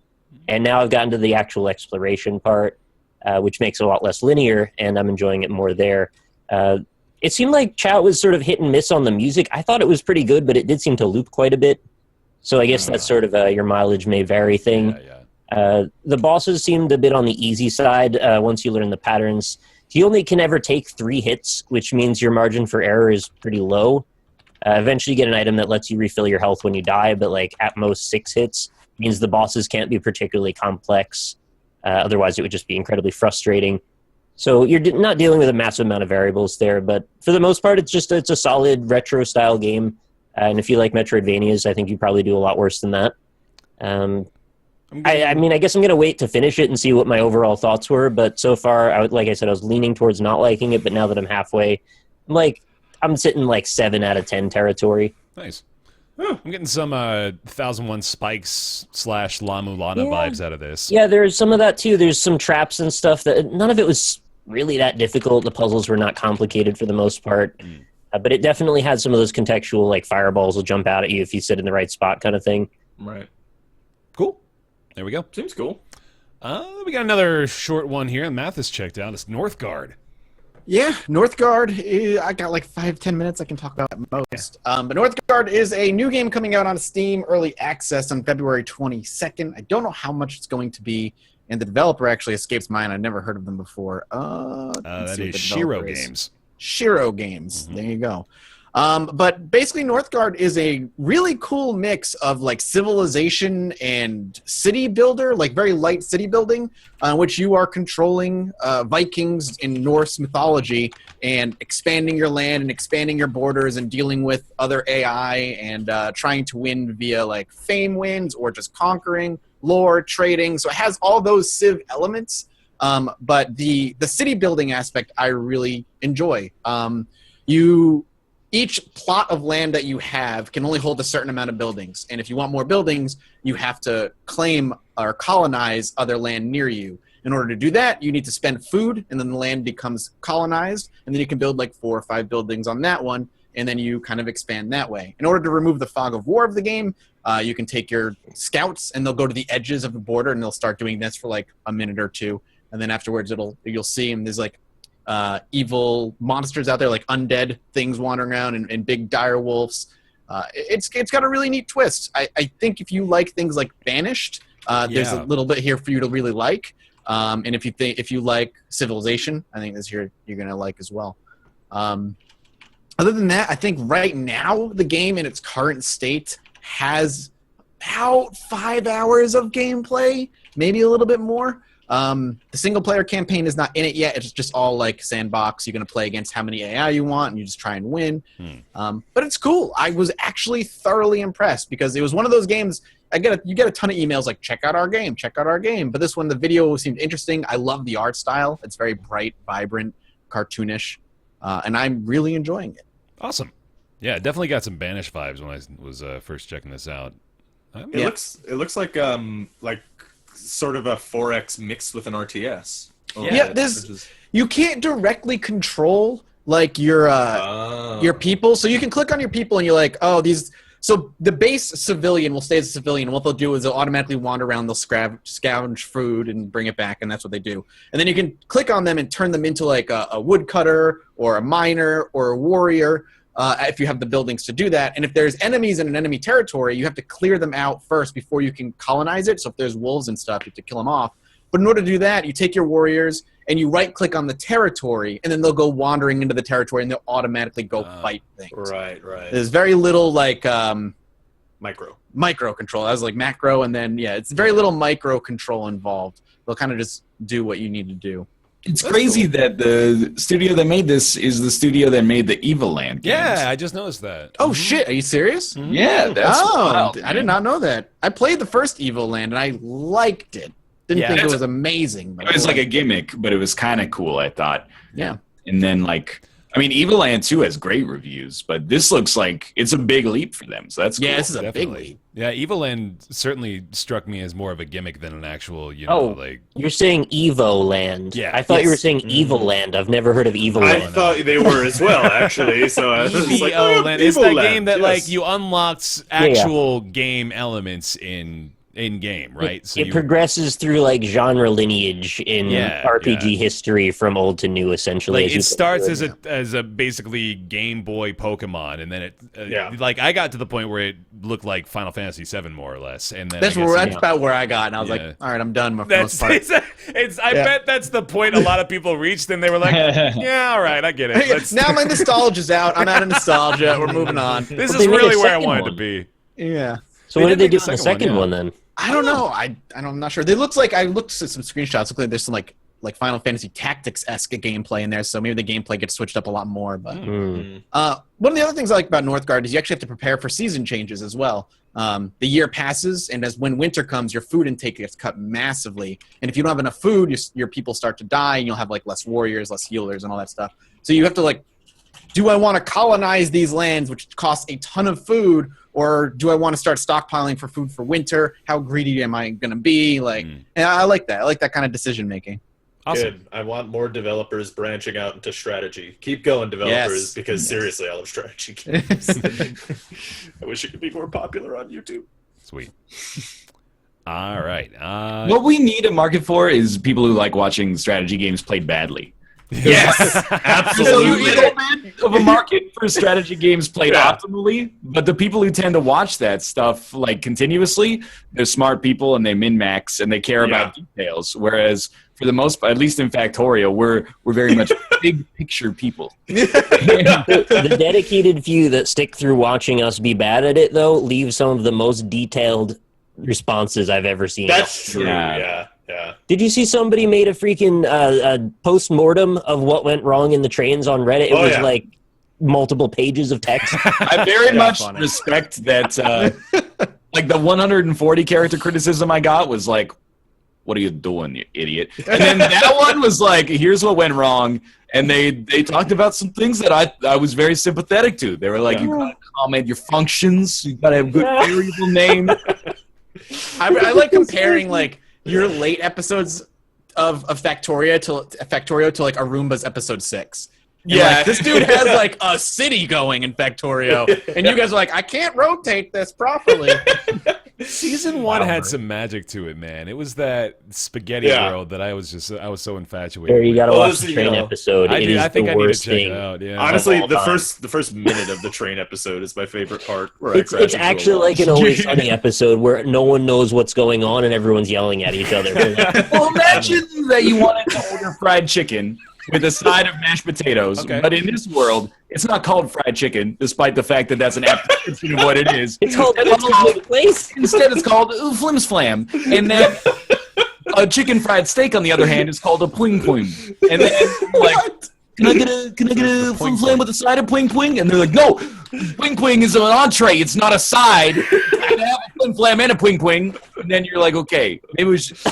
The point we got to at the end was everything is going to be named ABCD, and then one of the stations we exploded. Basically. After it went through like 8 different name changes for each of the stations. I mean, I said it in Skype last night, but the one point at which I almost like melted down was when you had the UI glitch. So you renamed like 2 stations to A and B, and then the other 2 were still like puddles with place, and switched like North Base. Yeah, like I was like, I'm gonna lose my fucking mind. Yeah. Oh man. Yeah. Check out Northgard when it comes That game's out. great though. It's a great game. It really is. Like I I'm surprised I didn't realize how good it was for as long as it's been out, to be honest. Because it's really good. I still think it's great. I couldn't keep up, man. Cash No, out. I feel you, man. Can we talk about Golf It real quick? Nick? Really? Okay, yeah, we can do that. Because I'm curious. Nick's like, I made a I'm whole coin. I'm curious what you've done with it, yeah. Well, so Golf It is a game that I believe just came out today, right? I think today was the launch day for it. I wasn't expecting to talk about this, so I didn't look into it. Golf It is out for $8.99 in early access. It will go up to $8.99.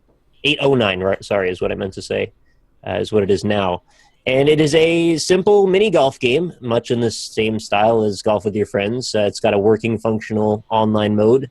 It's got a cooperative level editor, which is a thing that I have not seen done anywhere yet. And it actually lets you play as many people as you want to get in your game to collaborate and build a golf course together. It's done in Unreal Engine, which, as opposed to Golf with Your Friends, done in Unity. So there are some like built-in shader effects and stuff that make it look a little bit differently polished, so to speak. Not that it's like neither is a bad-looking game. They both have their same sort of like cartoonish art style, but I find they have some very distinct differences rather between the two. But the big thing is the level editor. I think that's really where it's going to go for a long time for me. The fact that you can make courses and then put them up on Steam Workshop and then seamlessly grab them and play with people, like it's not even a thing. It's really easy to do. It's easy to make them, it's easy to publish them, and it's easy to play them. That's perfect. So that's like the little big planet, big three, that I'm very excited to see come to mini golf. And I've been spending a lot of hours working on my Castle Keep course. I'm only 4 holes into the 18 so far, but I've spent like 20 hours on it. I'm only 4 holes in, just- but I've spent 20 hours, and it's going good. Oh, I'm balls deep in the game, and I've just been fucking These holes I've been really need some pushing work. I've been pushing the atmosphere of the place. I've been trying to make it like a cool ruined castle theme and have it be in like the middle of the night with dynamic lights lighting everything up, which is a thing. You can set that up. Is this like, but it's just the Planet Coaster of mini golf games, basically, right? It is. It's a little bit more restrictive than Planet Coaster, obviously. There's not like as many options, but Does it have more frames than Planet Coaster after like an hour? it does seem to have more frames, except in the editor. It seems like it's got some memory leaks problems.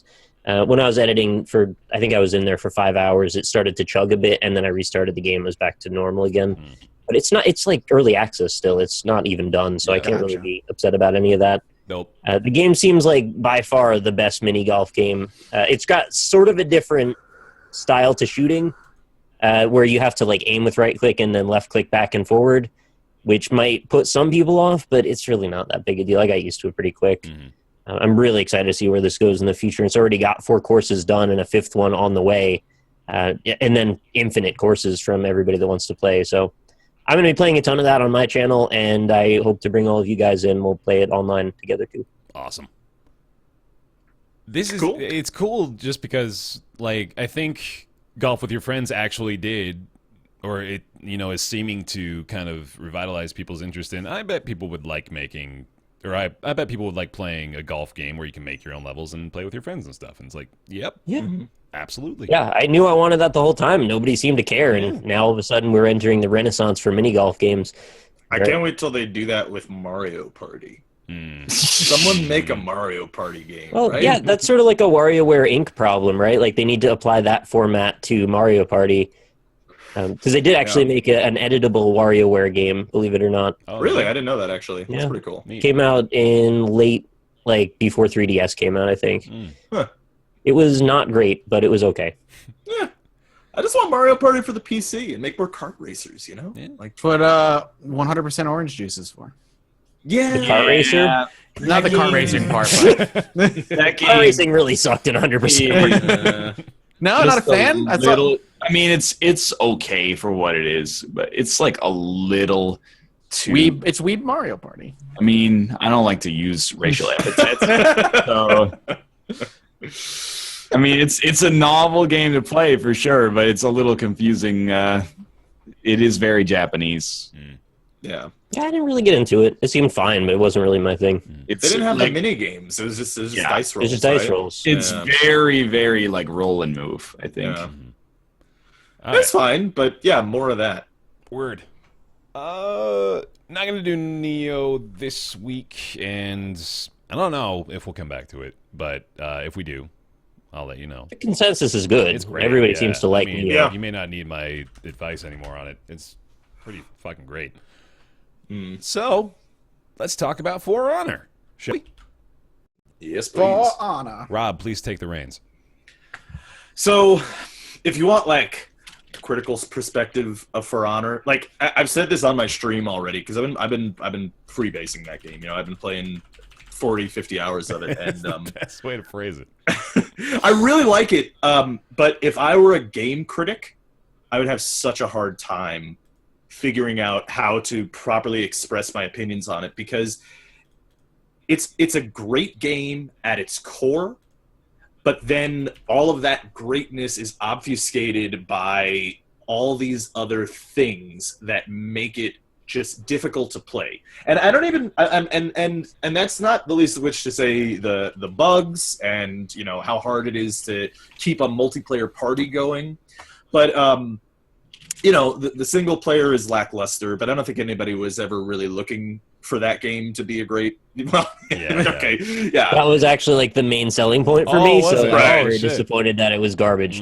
Yeah. There's really not much of the single player. It's like it's pretty much like I hate to use this term towards a game developer because it's disingenuous, but like it feels really like lazy game design. Yes. And and that extends beyond the single player to the multiplayer modes. Like the game really shines when you're in a one-on-one. When you're doing a 1v1, it feels great. Like because there's planning and strategy and execution and all of those facets are important in how to deal with each individual opponent based on like what they're doing. I mean, there's so many times on my stream where I'll be like, okay, he always opens with this move, and then now I know how to counter it, and then I'll just start smoking him, you know. And if he doesn't know how to bounce back, then he just gets wrecked, right? Or vice versa, it happens the other way too. That's fun. Dominion mode is straight up like, let's put in the 1v1 mechanics that are fun, but then throw 4 other people at you, and the game kind of breaks and doesn't really work that well, and you got to capture some points and With power-ups and whatever. gear stats and all this other shit. Yeah, and it's just and again, like it feels like lazy game design because it's like there's no depth to the mode. You know, it's capture the point, and you kill people, and you pretty much like when you're playing Dominion mode, you press right trigger over and over again. Dominion you know? mode feels weirdly mixed of like capture the point plus we a MOBA now Right. Yeah. with the a little bit. power-ups What and the is- leveling. I and- almost wish that they went farther with it, honestly, with the MOBA thing. Like, Well, even yeah, maybe. if they even expanded it a little bit and it was more of a MOBA, I might even be more into it because then that would sort of allow me to get ganks going or whatever. Because like right now it feels like, you know, all right, I'm gonna walk to B, try to hit some creeps, and then all of a sudden I get gangbanged by 3 dudes and die, and it's like, all right, Well, sure. My experience with Dominion mode, I don't know if this is the same for everybody, but like they're like the enemy has taken C, so I like sprint from spawn to C, and there's Yeah. nobody there, and then I stand in C until it captures, and then I'm like, there's nobody here, so then I walk out of C, and then like 30 seconds later, it's like the enemy's captured C, and then I go back and there's nobody there, so I just stand in the point and capture it again, and it's like, Yeah. if I want to fight, I can seek out fights, but if the point of the game is to capture points, Yeah. as clumsy as that sentence is, I find myself oftentimes being like, I guess I'll just stand here where even though nobody's around, and then if an Yeah. enemy shows up, we can fight here. Yeah. And even then, like the thing is, and this is why to me it feels like, sorry if I'm ranting, tell me to shut up. No, by all please go. means, Yeah, you're good. But like to me it feels like there are 2 teams coding the game. Like there was a team that was just like, we got to push Dominion mode. Dominion mode's awesome. Everybody's going to love it. And then another team that was like, we have to make this like as close to a fighting game while not being a fighting game as possible and have it be fun in the moment-to-moment battles. Because a lot of the heroes, they describe heroes as escapers, right? Like they have escapes, which in MOBA terminology, that would mean they'd have like a blink or, you know, something that allows them to escape. But Quick usually it's a mobility. skill-based thing. Yeah. An escaper in For Honor is just somebody who's faster than the other people, because the way that the game is designed, you can run whenever you want. Like, and if your character is faster than the other person's character, there's nothing that person can do. Like straight up, you just cannot catch them. Like if you're a conqueror trying to run down a Nabushi, you're never going to catch it. If they decide to run, they can do that. They can run out the clock in a 1v1 actually if they want to and get a tie. Well, not in a 1v1, but in like the 4v4 deathmatch, they can just run around the map, pick up power-ups, and you can't do anything about it. In fact, it is so heavily weighted towards that play style that you gain stamina back as you're running. Like, you gain your stamina back while you're running away. Running is Yes. stamina-free. Yeah. It doesn't cost stamina, and you run it, and you gain it back I didn't even as you're running realize away. that. Yeah, it's crazy. So, but the thing is, like, that's like so that's good for Dominion mode because a lot of times you're getting into these gangbangs, so you want people to be able to escape and run away. But it's really just turning and running. So with Dominion mode, you know, the right play if you're getting gangbanged at a point is to run away, and the right play if you're if a person runs away is just like, all right, well, just stand there and take the point. And then at the end of the day, the most optimal strategy to play that game would be to just stand at different points and not actually battle. You know what I mean? Yeah. So If you have a projectile, can't you throw it at the runner? yes, but those are Cooldowns. Yeah, they have cooldowns, and you have to level up to get those. So like in a MOBA, you have to level up in the actual game in order to Things that just step on their own damn feet all the time, trying to make the game more complicated when it's at its core has a good idea. I was playing with Force last night, and he only plays, just like you, Rob, the Orochi. Yeah. And he's like level 46 on that character. And we were playing, and he had such good gear and like all the best like stuff that you could get on that. He carried the team. We would get crushed, and he would be like 2v1, 3v1. He would just win because the gear has stats, and in Dominion mode it matters. Like that stuff actually affects how much damage you're doing and all this other stuff. So he would just destroy people as I would die within like 10 minutes, and then he's running around just decapitating everybody. It gets really unbalanced really quickly. Yeah.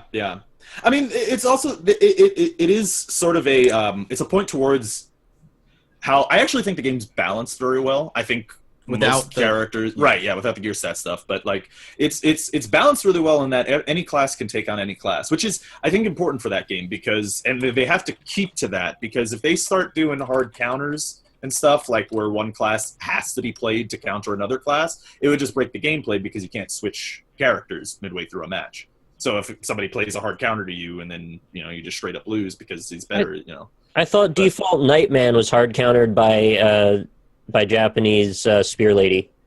No, not really. There's no. Everything has soft counters, but there's no real hard counters in the game, as far as I can tell. Outside of like some characters just suck ass, like Lawbringer. But I'm talking about all the negative stuff. I've been playing it for 50 hours. Obviously, there's a reason I've been playing it. I really like the game.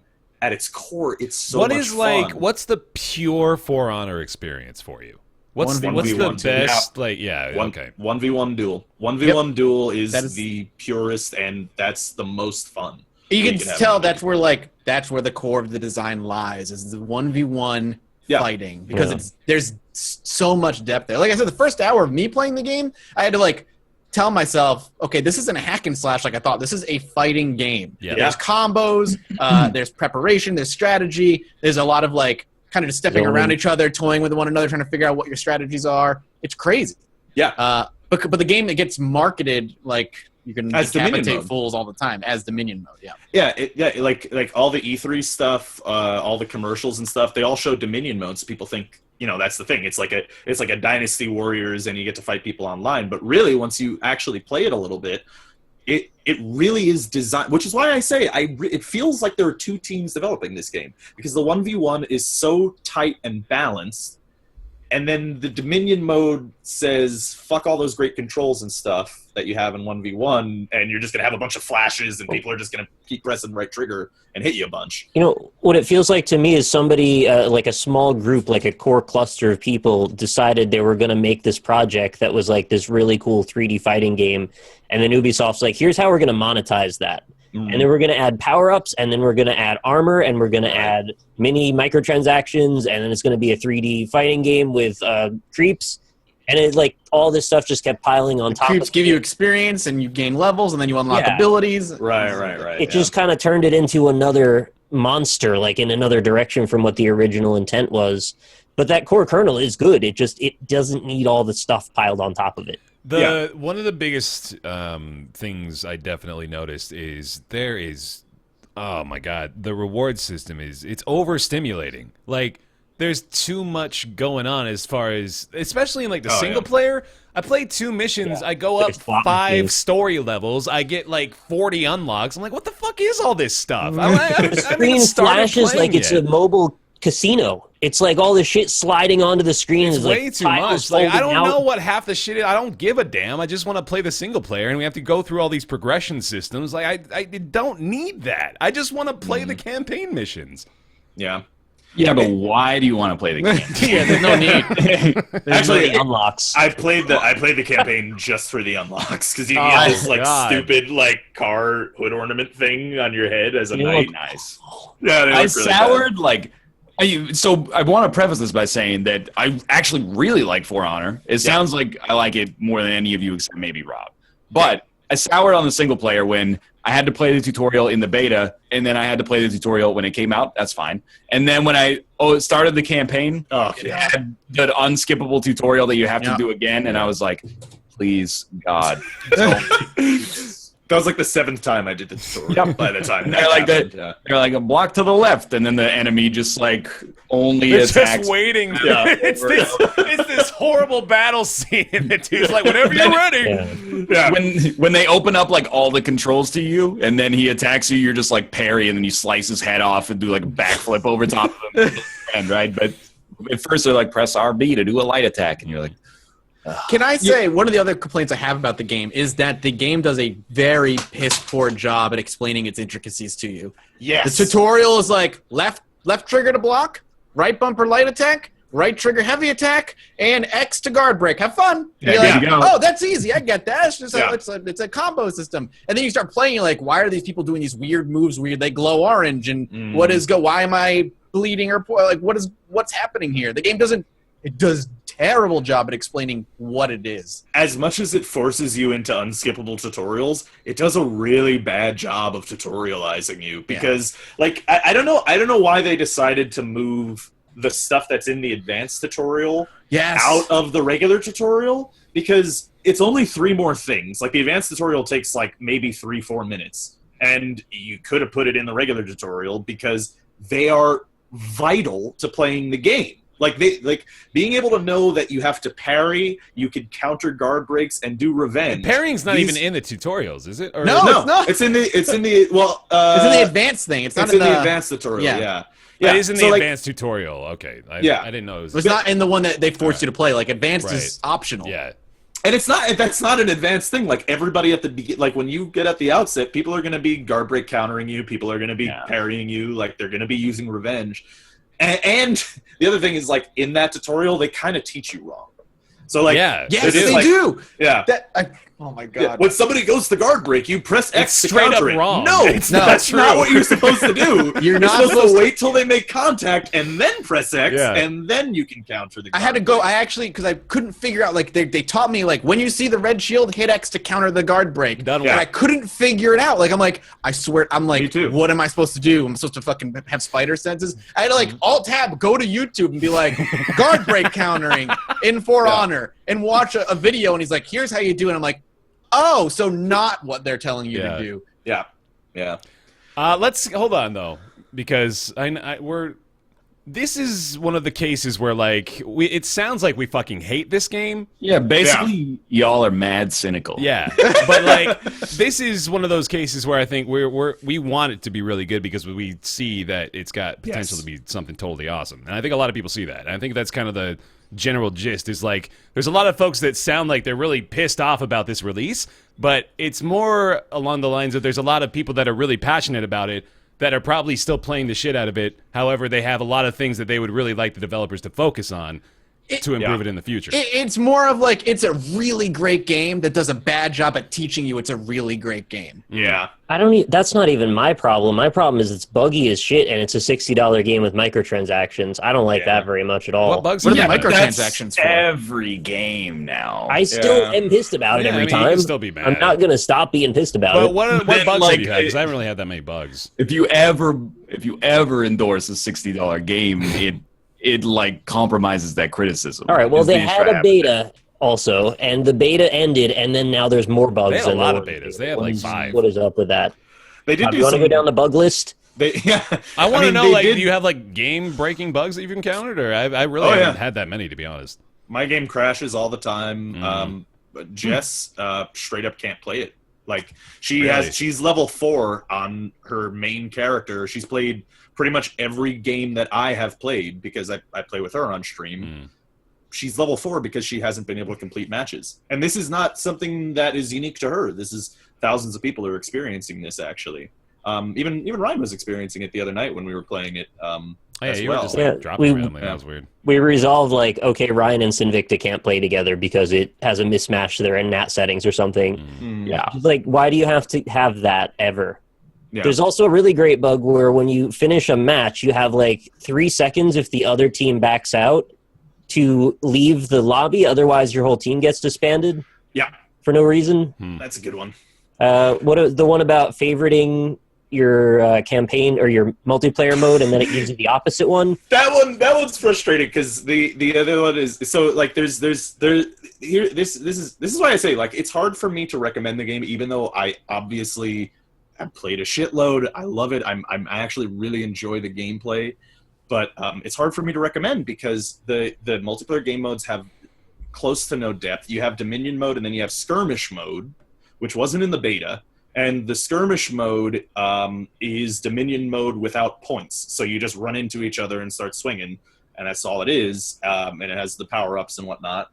And for some reason, it was bundled in so you have to queue it with elimination mode, which is the main mode people were playing on stream. I mean, if you watch everybody playing it on stream, everybody's playing elimination because they're playing with their 3 friends, and they're playing that. And now sometimes they get queued into this shitty game mode that nobody likes.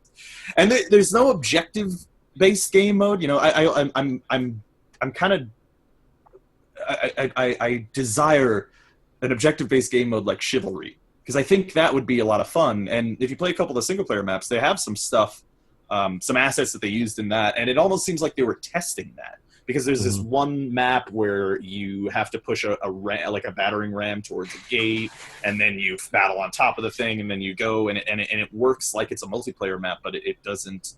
It's not in the game. So in some regards, it almost feels like this game was rushed out in some way. But I don't know. I really, really like For Honor, and I hope that they keep developing it, and I hope they listen to the community, honestly, because I would imagine the community is very like when I'm critical of it, I'm critical of it in the same way that I'm critical of Nintendo. It's from love. I really, really like the game, and I want it to be better. So that I can in good conscience, recommend a $60 purchase to people. You know what I mean? Yeah. Yeah. I kind of think that like the game is not, and I'm not just being needlessly like the same way when we criticize Nintendo and someone in chat is like, leave Nintendo alone. I'm not trying to be that about Ubisoft, but I think that the game is not necessarily getting the credit that I feel like giving it for being a AAA game that actually has a new kind of loop Yeah. to it. True, That isn't yeah. just like, you have a gun and you're shooting a dude in the face. It's like the Call of Rainbow- Duty loop with Melee, though. It's the same thing. The melee system is completely uniquely developed. Yeah, this is like, it's a novel true. enough concept, I think. the core gameplay is much more like a fighting game with like action game mechanics thrown into it than it is just like instead of a gun you have a sword. Yes. Yeah. I agree. I think that like that element is enough for me as a selling point that when I get into a one-to-one battle, it's not just like who shot first and who shot closer to like a vital organ or something like that. And Siege did cool stuff with that. Like the way that there was kind of barricades and like you choose an area to enter through and breach through, that was kind of cool. But I think that this is even a little bit more in the novelty camp. And I really think that 1v1, like if you get an honorable 1v1 fight that goes on for like phases, then that's really cool. It's not simply like you see someone and you see somebody else and then in 5 seconds, one of you is dead. It's got much more intricacy than that I think really drives it beyond just being, let me put it this way, like it's not buggy. Like Uplay is still trash for sure. But at the same time, I think like I feel pretty confident easily recommending it. Dominion's kind of shitty, but if you only play the dual mode, I think it's relatively worth it. Yeah. Like, imagine, though, that you bought it for full price and you're thinking, okay, I have this one friend that's going to play it with me, and then that one friend happens to be incompatible with you to play online. Wouldn't you be like, all right, I don't really want to play the single-player mode, and it isn't as fun without my friend? It's like, until they fix that, that's a pretty big problem. Yeah, I mean, that's maybe I'm jaded, but they might never fix it. You shouldn't buy it on PC if that's a relevant concern. That's unfortunately probably true. Like, I don't know. Will they? I know with Siege, at least. I never played Siege, but I know hearing from people talking about it that they did do a lot to make it work better, the online work better. I know that they swapped out their anti-cheat system entirely. They made Uplay's party system work a little bit better. So I'm hoping that they do that with For Honor as well. But I don't know. Like I don't know if I could 100% recommend it. Like if people are on the fence about it, I don't know if I should say fall off the fence on its side right now. But it's a game that I wasn't expecting to like as much as I did. Because I didn't think it was a fighting game, but it really is like a non-traditional fighter. It's more akin to Super Smash Brothers than it is to what else? Yeah, Dynasty Warriors, I guess, right? Yeah. Yeah. It's marketed not as what it is. Like it really is a non-traditional fighting game, which I love those, honestly. And so that's probably why I'm so into it right now. And I'm excited to play more. You know what it is it's sort of the combat system from Mount and Blade, and except prettier and tighter and more, easier to pick up and play, which is nice. I mean, it's really good. It's a lot of fun. Mm-hmm. Isn't the easy answer to just wait and see? Just wait and see if they fix the bugs. Wait and see if they make the game modes better. Like all of those things are just time. Unfortunately, I don't think so, because depending on what happens in month 2, the player base could just be non-existent in a month. Oh, that's true. I mean? Yeah. And so like that. So if you want to play it, I'd probably get in on the ground floor, like so that you can. Oh, that's such a weird counter to why that. Yeah, I that's hate a that. very interesting caveat. Because the thing is, because I really do believe that it's a fighting game at its core. Fighting games live and die on sort of the spectator, right? Like it lives and dies on esports, really, right? Like people are still playing Street Fighter V because people are watching tournaments of it. Yeah. The game doesn't have native spectator clients. They don't have they don't have a tournament system. Although they are setting that up apparently. Like that's going to be in the next patch. Is they're going to have a tournament mode. So if they start pushing in that direction, I think it would be great, because I would love to see great players battle against great players in that game. But I don't know if that's Ubisoft's main concern. Like, did they do that with Siege? Did they have esports with Siege? I don't know if they pushed it. It's got decently big, like kind of mid-tail after release, like maybe the spring of like 2016, and then it dipped for quite some time. And then it came back up because they've been doing they just had their Velvet Shell update. I think they came out like 2 weeks ago or something like that. Right. And they did a PC and Xbox One Rainbow Six Siege, like big-ish tournaments. But I know they just canceled like the Xbox One side, but they're focusing on PC now. And the player base, as far as I know, is pretty healthy. To the point where like in Uplay, it actually has like a tab. At least, I don't know if it does for you guys, but for me, it's like, news, shop, Siege, games. Like, does it? Yeah, I don't know. it does have that for me. I saw that. I don't keep Uplay open, so I don't know. I mean, me neither, but I think it's a really great game if it's developed more. Like I think it's a great game at its core, and Yeah. if it keeps coming out with characters and keeps getting rebalanced and all stuff, like I said, I do really feel like it's very well balanced as well. No, I mean- I do too. I think it's great. I kind of hope it gets the Siege treatment. Yeah. Like, Yeah. I hope Yeah. they funnel more funds into it, because I agree with you, Rob, in that I honest to God think the mechanics are phenomenal. They're really well done. The game absolutely shines in 1v1s. And if they focus on that, then I think, like, and if they give it the Siege treatment, like I said, then I think, the game has a long lifespan ahead of That it. actually does give me, weirdly enough, confidence in Ubisoft post-launch, because I think in recent memory they've at least shown that they care beyond the launch. Like they are going to put the effort in to try to make the games better. So I think there's going to be some substantial changes on the way for this. I'm gonna keep playing it. I mean, I still really it brings me back to my Dota days, in where like I can go game to game and be like, feel like I'm getting better. Oh yeah. Except they don't last 45 minutes of agonizing. Yeah, honestly, like the 1v1s are nice and short, and it's just like, wow, that guy is just better than me, and that feels really good. I don't know why, but like to me, it feels really good when a guy completely wrecks my ass, and it's just like, I know. Yeah. All right, fair. I like when a guy bends me over you and spreads stopped. me open, and he just punishes me, internally. But no, but I do like feeling that, because it's just like it's hard and deep, and it's inside of me. Hell yeah, For Honor. It feels good when a guy wrecks my ass. Just totally obliterates me. Oh God. Hey everybody. Good shit. Hey, raise your hand if you recommend people buy For Honor right now. Yeah. I just wanted to see who'd go.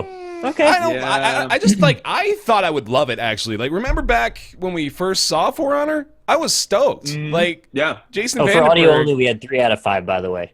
Okay, yeah, we did. Me and Bear didn't raise our hands. Yeah, because like I got excited when I saw it, and I had been following it along. Like I went and checked it out at the Ubisoft booth at PAX Prime. I think I had an invitation actually to come check it out in San Francisco as well, and like I wanted to like it, and now I've gotten more into it, and I'm realizing, oh, this is actually kind of not a game for me. Like this is not the genre I like. This is a fighting game more or less, and I'm really not interested in those. So.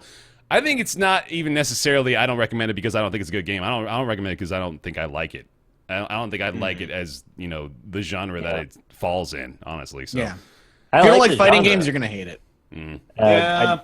It feels a bit like an action game that is a bit confused about what it wants to be, because like I really do think the 1v1 makes sense, but it doesn't scale properly to what they intend you to use it in, which is large scale battle. yeah. Right? I mean, you get a situation of like 3 people in the same area, you just kind of deal with it and die. You have one person constantly guard breaking you while the other person's hacking away at you. And that's what the happens. reality is, no matter what happens, a Viking comes running out of nowhere and knocks you off a cliff. That is the end of every fight. I will say I'm having a decent time with the single player. Like I know you guys said it's cheesy as hell, and it is pretty cheesy, but like it had that it's fine. Serviceable, It had. I played a little bit of the single player, and like mission 3 was that like super cliche. Your dude runs into the gate, and the guy in the wall's like, "Where's our backup?" And he's like, "I am your backup." I am the backup. You're like, "Oh, it's gonna be that." My concept when it comes to the single player is that it basically is like it just fills There. space. Yeah, Yeah. It's like It's not they the check the focus, obligatory single player campaign box. Yeah, not like the you're fun like, thing. well, I want to feel pseudo productive, so for 6 hours I'm going to be like mildly entertained. It's kind of like it's just above the laziest way they could have made the Jesus single player. Christ! I honestly, Yeah, no, he's right. I went from But, like- I thought it was okay to they made an attempt apparently. No, I mean, It could have been it's bot matching. fine. It's fine. Yeah, but it could have been like if you played Star Wars Battlefront 2. Well, okay, Battlefront 1 maybe, where it's just straight up like you're playing on the multiplayer maps and you do the same thing except you're playing against bots. They could have done that, but it's one step above that. But I was thinking, actually, it'd be really cool in that game to be a little bit of an armchair game designer here. Mhm. Like, how cool would it be if they did, something like the Shadows of Mordor captain system with that game? Oh, I Since remember the you game is saying so that, focused yeah. towards 1v1. Yeah. Like, Shadow of Mordor captain system. Maybe it doesn't even have to be open world, but I mean, you could have like an overworld map where you're bringing your army around, smashing gates, taking castles and stuff. You could still even use the multiplayer maps like they do. I don't know. I think that even that little bit of depth would have made the single player a bit more fun, rather than just like the straight up, here's a mission, here's a mission, Yeah. here's a mission. I also disagree that they force you down a linear path of the different groups. Like the fact that you have to start as a knight. Some people just wanted to play samurais. Like, why force them? Just let them play the class they want to play. Yeah, there's some like lore to it or whatever, but The story's stupid. Yeah, It's pretty Single cheesy, player is man. pretty bad. It's in my pretty opinion. fucking cheesy. yeah. All right. It's fun. That's passable part of it. For Honor, it's out now. $60. You got the deluxe edition for 70, gold edition for 100. You can buy a stake in Ubisoft for 1,500. You can invest on Fig. I don't know. 130 Canadian dollars for the gold edition. Oh my It's so God. stupid. 1v1 me mid. Yo, Orochi, but just no don't items, final buy it. destination. I know. I hate that these things exist for no These have reason. existed forever, dude. Like Earthbound was $100 when it came out, and they only had one copy at the Jumbo Video. It was a big box behind the Came with counter. a scratch and sniff sticker and some strategy guides. Oh, you saying big box old games? I need it. Mathis, I gotta vindicate you a bit. Actually, being reminded of this just now, I did lift an airhead from a Blockbuster one time when I was 8. So Oh, we're gonna go back to my we're felony days. basically in the same boat. Yeah. Good. Let's bring that back up. Because my favorite part of that whole segment I said before is like watching these like multiple paragraph on the subreddit theories as to what I did and how terrible of a person I could have been and why I wasn't in prison. I'm Why like, you weren't in guys, prison? come on, like relax. All right, that's For Honor, and I mean, tell you what, let's do it. Let's do one Twitch chat question. How's that sound? Yeah. Well, we can do this again soon. This is Twitch chat Q&A. This is on the ready. docket. This is it is a filler. I'm gonna be real with you, chat. It's a filler, but I love talking to you guys. So let's pull one. If you got a question for the final 10 minutes or so of the show here, feel free to shout it out. We'll grab it from chat. While you're doing that,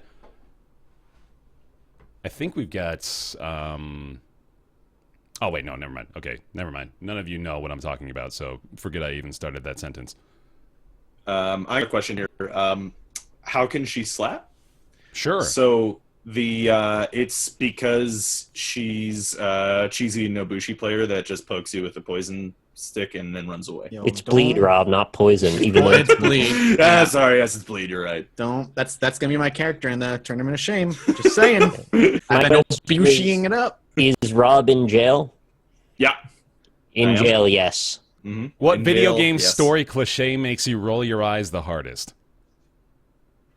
I am the backup. Thinking about video game story cliches, apparently, because we all just rolled our eyes.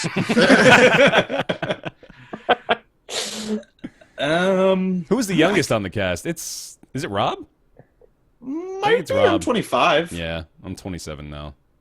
I think if you ever say that the whole story was just a dream, like in any media, like we're done. That. Yeah. And I hate like simple village boy world hero.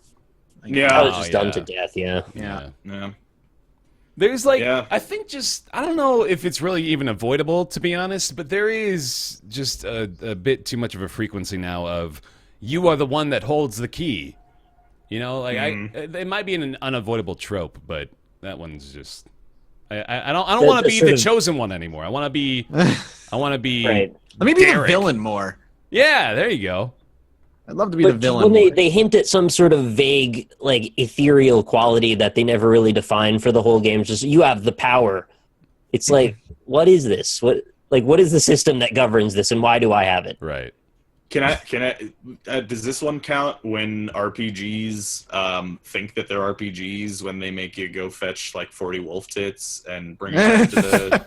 Oh, they're just doing that to buy dude. time. Yeah, you're proving yourself. Yeah. See, I hate that in RPGs when they do that, and it's frustrating. Mhm. Like even something like The Witcher 3. There was this one quest in The Witcher 3 during the Bloody Baron where you're carrying something, but for some reason they decided to add in combat, and I just I don't know, didn't need to be there. You know what I mean? Yeah. I hate unnecessary combat in some story-driven games, I guess is one thing that I'll say. Mhm. Does that count? Yeah, I don't know I if that counts. We talked about this on one of the earlier episodes this year, but let's go. The number one game that we're all most excited for that's still to come in 2017. It's For Honor. Still to come. Come on. Still to come. Yeah, well, it's in beta, so I mean, you gotta give them a pass. Leaving the beta. I'm actually pretty damn excited for Horizon Zero Dawn still. I'm pretty hopeful about that. I just remembered Mass I Effect also- Andromeda comes looks next cool. month. Yeah. Mm-hmm. I think I'm going to say Rhyme for now. I'm also really excited for Hollow Knight, but I think Rhyme will probably be of a larger scope. Mm. And Horizon Zero Dawn also really good, so it's a good couple months coming up. Yeah. Zelda, for me. Breath of I'm the like, Wild, sure. yeah. Oh, Red Dead 2. We forgot about that already. Yeah. Is that This coming year? out this year? Apparently late 2017 is what they're shooting for, so that's exciting. Shit, that's exciting. Mm-hmm. Yeah, I'll be excited Can't for just that. pick one. There's too many good ones. Yeah. My favorite game is whatever one is going to come out and be the best.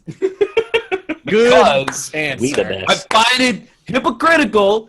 We're going off on this AAA game that exists. Criticism is fine.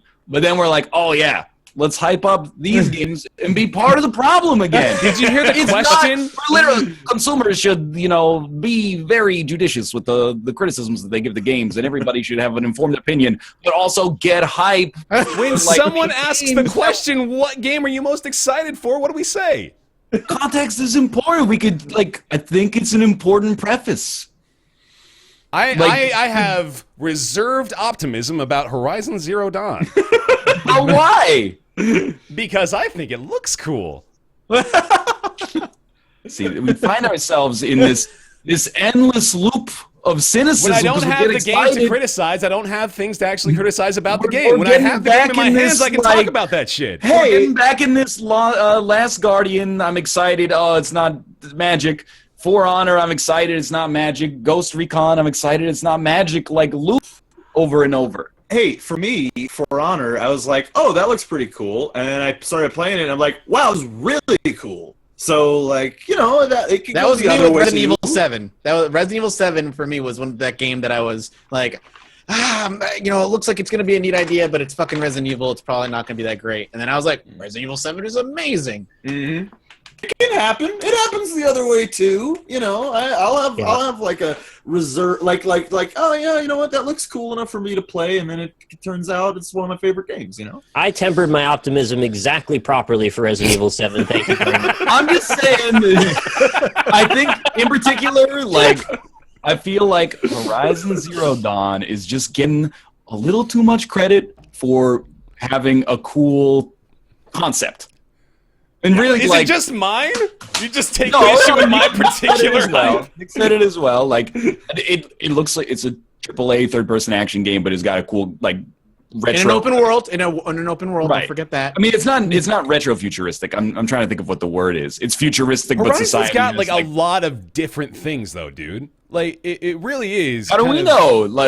We've only Yeah, seen no, that's what the fair. marketing I'll be department has scratched for us. Yeah. With that game specifically, I do kind of have reserved expectations about it because they've already shown in the E3 footage, and here's a watchtower that you can unlock, and you can see more of the map, and it's just like, oh, are you gonna be one of those? Are you gonna be one of Ubisoft those? game. It's not Yeah. Ubisoft, though. I know, we no, made but that I know mistake that- last time. We were so sure it was Yeah. a Ubisoft game. I mean, they did show this one thing that was really cool. It was they had to take out this big T-Rex robot, and there's Yeah. tons of different ways to take it out, and it had a bunch of weak points, and that's cool. And it's and they're and there are going to be loads of enemies like that. But I've heard game developers say that before, and that means 2. 18 So, quintillion possibilities. I don't Yeah. think me looking forward to that game counts as unbridled optimism. I'm still keeping it in check, even though I'm saying that I'm looking forward to it. We And with Hollow Knight, I've already played Hollow Knight, and I know I'll like it, so I think I can say that. Mm. healthy hype, man. That's what I'm saying. Yeah. There's no, I don't Healthy think hype. there's such I a like thing it. as healthy hype, to You don't be think honest. so?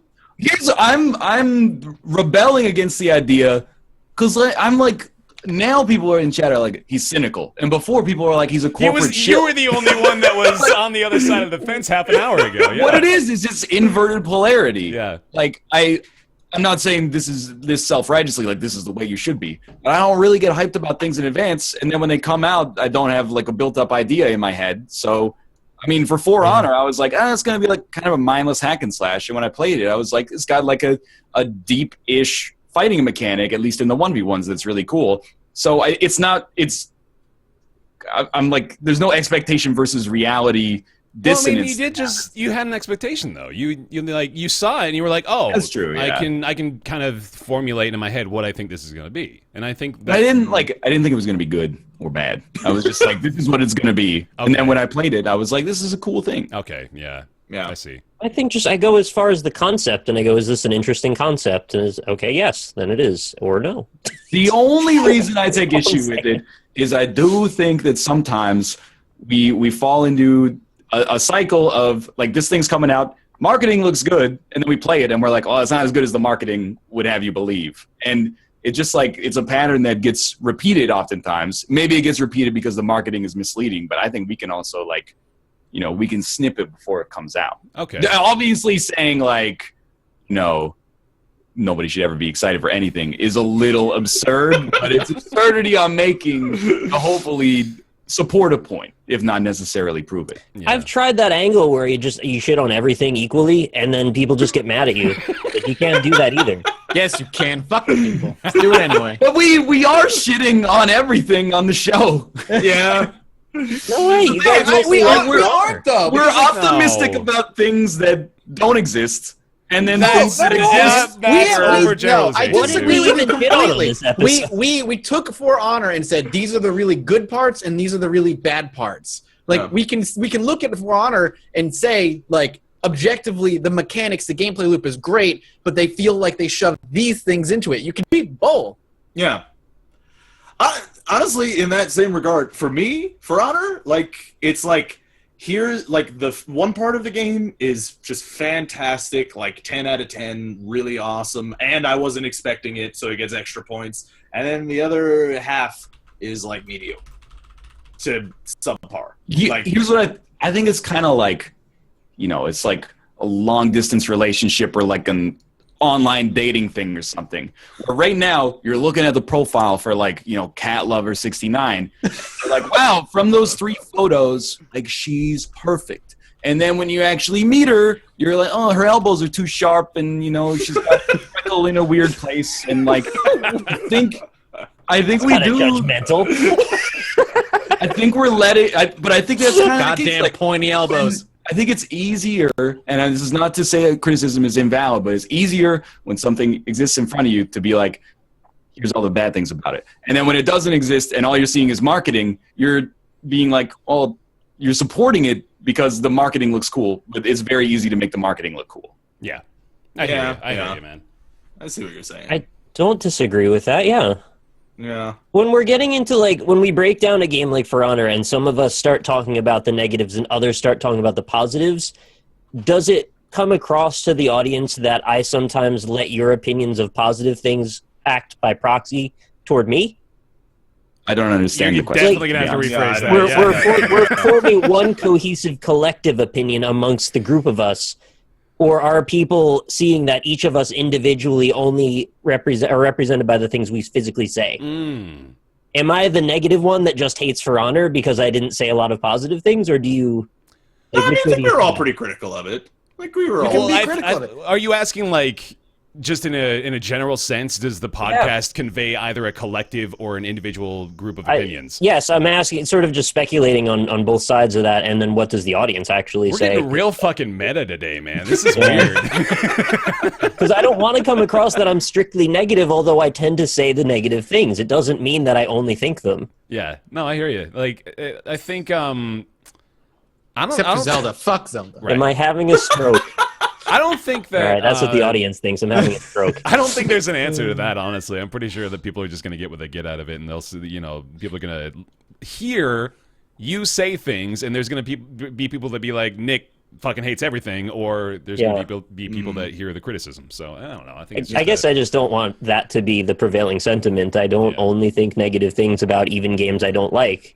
I see both sides of it. I just tend to focus on one or the other depending on if I recommend it or not. I think it's a good thing to do that, though. I think it's a good thing you can look at a game, or if anybody can look at a game and say, these are all the negative things about it, but it's still objectively a good game. It's okay to point out the flaws, man. Yeah. Yeah.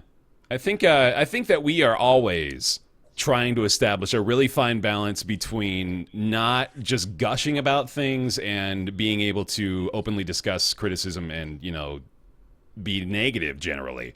And it's difficult to toe that line. So, yeah, I can see where your concerns lie. I'm passionate about things sometimes, and I let that overcome whatever logic might be, and I go too far sometimes with negativity. I mean, to take it out of generalities and bring it to specifics, I mean, we're talking about For Honor here today. I really do think it would be disingenuous to just say the game's a great 1v1 fighting game and ignore the other stuff. Yeah. Because the other stuff I do agree with that, Yeah, like the other stuff is part of the game. Like that's part of what you buy. And that's part of the value proposition of buying it, is having those other game modes and stuff. So you do have to consider those when you're operating from a critical perspective. To be honest, I also think, like, if you take the situation of For Honor and Horizon Zero Dawn, like I basically care zero about atmosphere and like 92% mechanics and 8% how I'm feeling on that particular day. So for Honor to have that's fair, actually. For Honor to have like a cool system that is new and engaging, and it's kind of like a different way of interacting with another person in the game environment than you see in AAA games. At least I've never seen another game manifest like this in a AAA environment.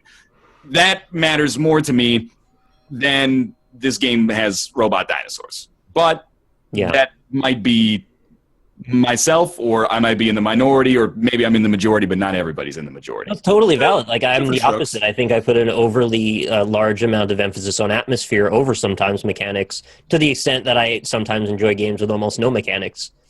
Like all the delicate duplicates. That's my bias, I suppose. Yeah. Yeah. Different strokes, y'all. That's why we have this podcast. Hey, Roundtable podcast. That being said, What's up? Metacritic prediction for Horizon Zero Dawn, 15. You want to all take a stab at it for real? Because I think I'm going to say like 78%. Yeah, I was going to say 80s. I'm going to be a lot more conservative now that I gave The Last Guardian a shot to get like 90 out of 100 on fucking Metacritic. How does this always happen? I'm always like the most cynical about new releases, and I'm like, this thing, this is going to be like an 88 or higher when it comes out. You just educated him on restricting himself. You think he's going to give it an 80? I'm not saying it is going to be game of the year. I'm just saying, like, I'm looking at it, I'm like, that looks like an 88. I'd like to be able to accurately call the Metacritic before release, because that tells me that I've got my head on straight. I can see through the mechanics and the hype, give you a number, and then it's quantified on Metacritic. Be the fucking Nate Silver of indie gaming, man. Yes. 78. Exactly. Indie gaming in the AAA space. Well, I mean, For Honor on PC has a 78 right now, so... Does it really? It's got mixed I reviews on wouldn't have Steam, guessed man. that, personally. Yeah. 5,364 people think, I don't know. This one guy. Shall we continue? Yeah, that is. That's going to lead us into everybody's favorite segment after their favorite segment. No Ask Roundtable this week in light of chat Q&A, but we have Nick's Weird Games, right? And we definitely have that. And good luck when you tag all of the timestamps for this, by the way, because we went out some wild tangents. Yeah, we'll see what I end up doing. Nick's Weird Games. Every week, Nick's going to go get a weird game from his catalog of very many Nick's Weird Games. Kiss from a Rose by Seal. You think you got something for that? Yeah, okay. Right, good. Okay. There used to be a publisher making games on PS3. They thought they'd exist till 2023. Yet, although last year, Chapter 11 bankruptcy, did you know? Did you see? It's Japanese. Released by Koei and financed by a reclusive millionaire. I don't know. Baby, I compare you to a weird game from Nick's catalog. Ooh, it's the sort of game that really did not get attention. That didn't really take off. That was beautiful. Oh, I'm sorry. No, that That could have been a lot better. I didn't like the 3 rhyming with 3, but then 3 with bankruptcy I was into. That was good. See?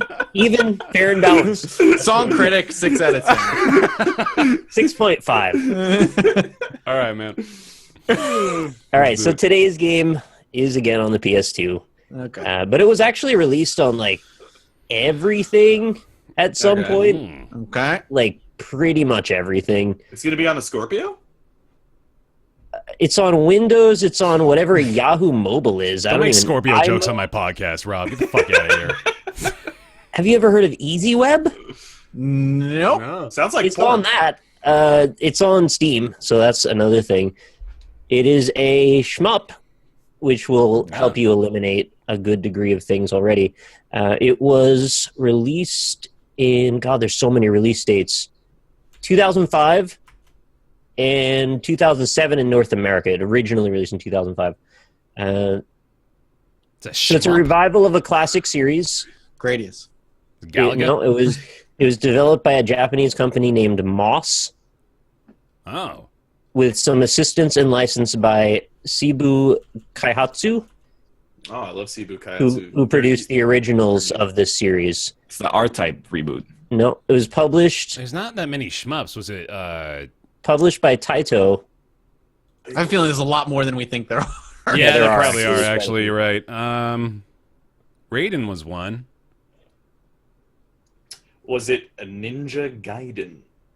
No. Shoot 'em up? A Ninja Gaiden shoot 'em up? Yeah, I would try it, but that doesn't exist. You just throw a bunch of shurikens at Man, spaceships. I don't know shmups through a hole in the wall, so. Yeah. It's not The- Raiden?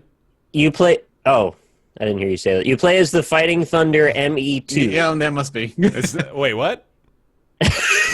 You still didn't answer my question. Is it I Raiden? was trying... what's Well, because you can't just ask yes or no, is it? But, yeah, it's... Oh, it is! It's Raiden? You got it! Yes! Raiden 3. Okay, Yeah. Raiden 3, nice. Oh, I've seen that. I was debating the whether or shelves. not I should try and make you say the actual number, but I realized that I would be a just go stupid Raiden thing. 1, Raiden 2, Raiden That's 3.